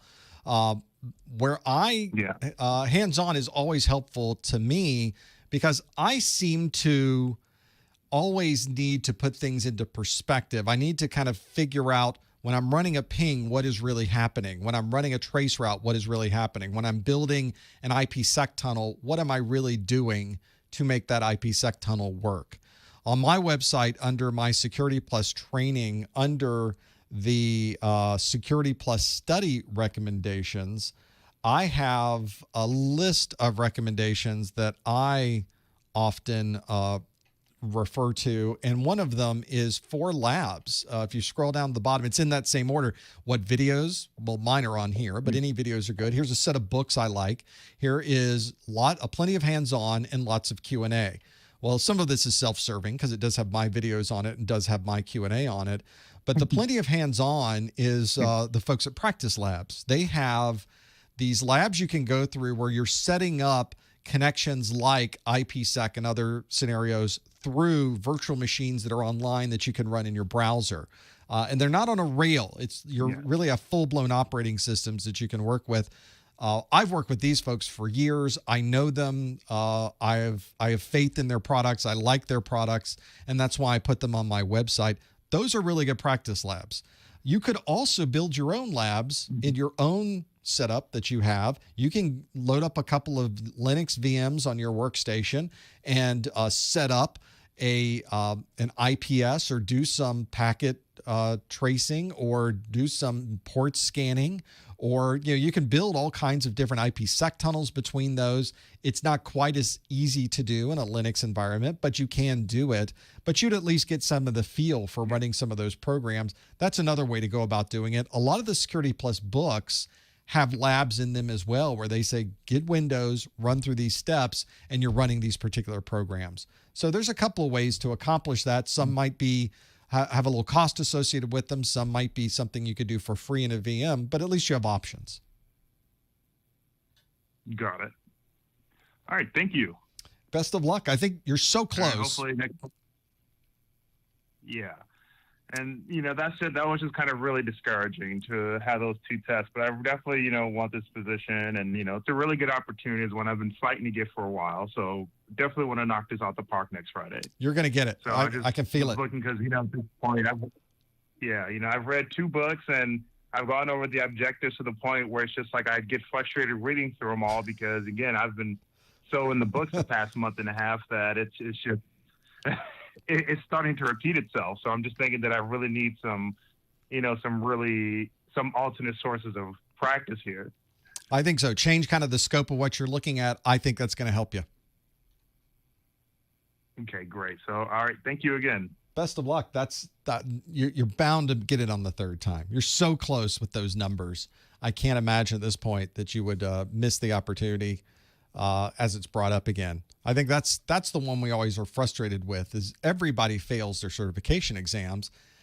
You eventually are going to get there. But boy, it's just a pain to get there once you're trying to get through all of those. Let's quickly go to our next call. 515. Hi, caller. Thanks for holding for so long. What's your name? Where are you calling from? Hey there. My name is Marco. I'm calling from Iowa. Hey, Marco. What's your question? First of all, just quickly start by saying thank you for all the content that you've put out there. I think it's beyond useful for every single one of us. I've been going off of your notes and exam combo for a while, and just questions actually not particularly related to the exam, but more about the industry. I am looking to get some sort of tips or maybe recommendations from someone like you that has a lot of experience, from someone that is looking to transition from a tier 3 support position where I've got to wear many hats in the networking, database, server maintenance kind of things, into a security role. If you have any tips in terms of the job hunting and interview process. Is there, this is something that is always, it's kind of fun to do if you're in this position where you're finally worked up to a place where now you're ready to go to the next thing. Is there a particular part of IT that interests you the most? Have you spent time on the Windows side, the Linux side, the networking, the security? Is there a particular thing that has kind of jumped out at you, or are you just looking to kind of move past the level 3 role? Yeah, I mean, I have a lot of experience with voice over IP. Okay. And most of the server, mostly on Windows. I don't have a lot of experience in Linux, but mostly on Windows. So I'm looking to get into the cybersecurity role, more of a security analyst, but ideally into a tier 2, tier 3 kind of a role, but I'm still trying to fill the gaps. Gotcha. Well, one of the things that is the biggest pain with voice over IP is the network side of things. It's making sure that the traffic is prioritized properly, the quality of service is set up properly. It's troubleshooting those problems where people are getting an echo or they're not hearing one side of the conversation.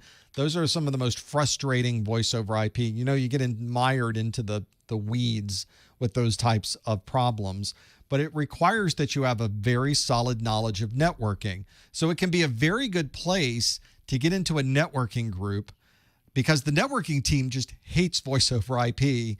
But if you have an expertise in it, you may find it easier to be able to troubleshoot that than maybe somebody who doesn't have that experience. And on top of that, you'd be getting the networking knowledge you need to eventually move into the security role. So that may be a natural progression onto the security side. You could probably do the same thing if you were to jump over to the Microsoft side. But to do that, you probably want to get into that Microsoft admin role, Windows Server, Azure, sort of cloud-based networking and computing, so that you can then leverage that into the security side. Both of those are pretty viable paths, in my opinion. And if you've already got some of the knowledge on the voice side that you can leverage, that may be a great way to get your foot in the door and tell people, oh, I'll take the voice over IP stuff. You can just work on what you're doing there, and I'll handle these problems. And then you can eventually work up and do more in that particular role. Just find the ways that you can in your organization to do that. Every organization's a little bit different, but see if you can't find a way to make that happen. Got you. And I've been looking at different job postings here and there, and I see that most of them rely to a certain degree on certain level of programming experience. They all want to have either for automation or one thing or another. There's always a programming background that is usually required in security positions. As someone that does not have a lot of experience or hands-on experience in programming, what would be your recommendations from, not only to learn a programming language, which probably be the most obvious one, but how would you leverage that to your advantage in the job hunting and the interview process?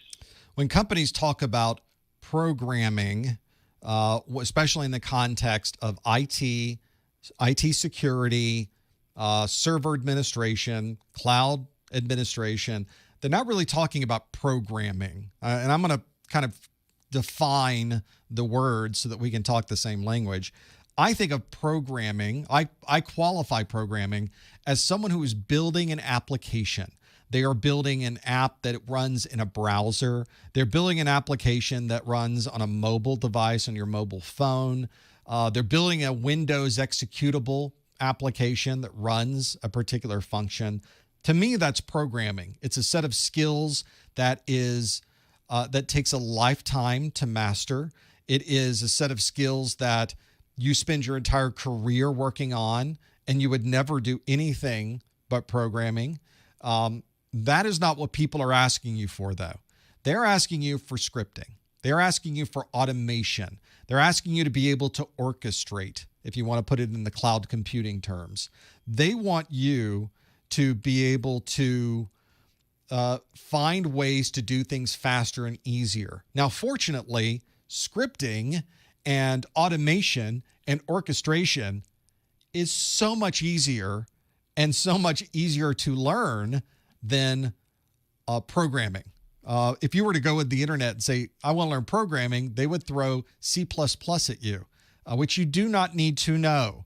What they're really wanting to know is, do you know Python? I mean, that's sort of what everybody's running these days, but it's more than that. They want to be sure that you're able to run shell scripts and batch files and PowerShell scripts on Windows and Linux. They want you to be able to automate having things back up and move and copy across the network. They want to be sure that if you are working with Python and a cloud computing platform, that you can build out and work with these cloud-based technologies to automatically start an entire session of containers that runs a particular set of application instances and then tear them down when you're done using them without any type of user intervention. So what you should really do is practice your PowerShell if you're a Windows person, shell scripts if you're a Linux person, and perhaps on top of all of that, if you really want a nice keyword to put on a resume, get some Python hands-on. It's not hard. It's actually quite fun to use, very easy to use. It's a fantastic skill to have, and it's one that you won't be spending your entire career writing Python scripts. You're going to be using that to solve problems as you do things in your normal job. By the way, these are not things that are new to the industry. We've been doing this since there have been computers. Only recently have we decided to kind of call it something. So you'll see the DevOps term being used, which is not really dev and it's not really ops. It turns out to be neither of those things. But what they're really trying to do is see if you can solve problems with automation so that you can be doing other things in the organization. And if you can put on your resume the Python knowledge, you can put on your resume PowerShell knowledge, those are the things employers are looking for, and that will take you quite far.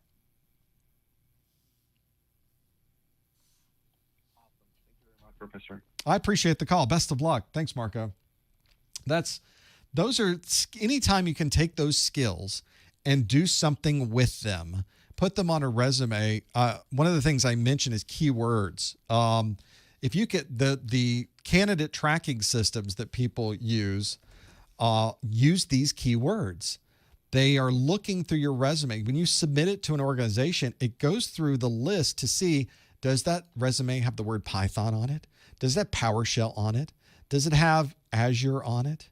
Does it, they're looking for those things that job wants so that you can now use those. You can have some familiarity with those and be able to use those to be able to automate and extend the capabilities of what they have and meet the job roles of what they are looking for. So those are useful to have. That term DevNet, a lot of people are looking for DevNet. It seems to mean different things depending on who you talk to, because as it turns out, it's not a well fleshed out idea.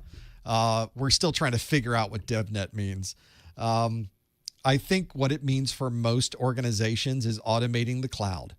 And that's not a developer. Developers write applications. IT professionals automate, orchestrate. That's what they're really looking for. I haven't looked at the Cisco DevNet cert to see what they ask for. I suspect it's probably a lot of containerization and automation and orchestration. That's because that's what the industry wants. That's what we are looking for. That's what we don't have enough of, by the way. So that's a great set of skills to have. If you were somebody who was trying to get your foot in the door, those are some hot topics. Anything relating to cloud, pretty hot topic right now. DevNet, a hot topic. Any of those orchestration technologies I just mentioned, the Java, not the JavaScript, the PowerShell, the Python, those are good sets of knowledges to have. Those are good things to put on a resume. Those will help you when you sit down with somebody and they say, tell me about the things you've been doing with PowerShell. Tell me about the things you've been doing in Python.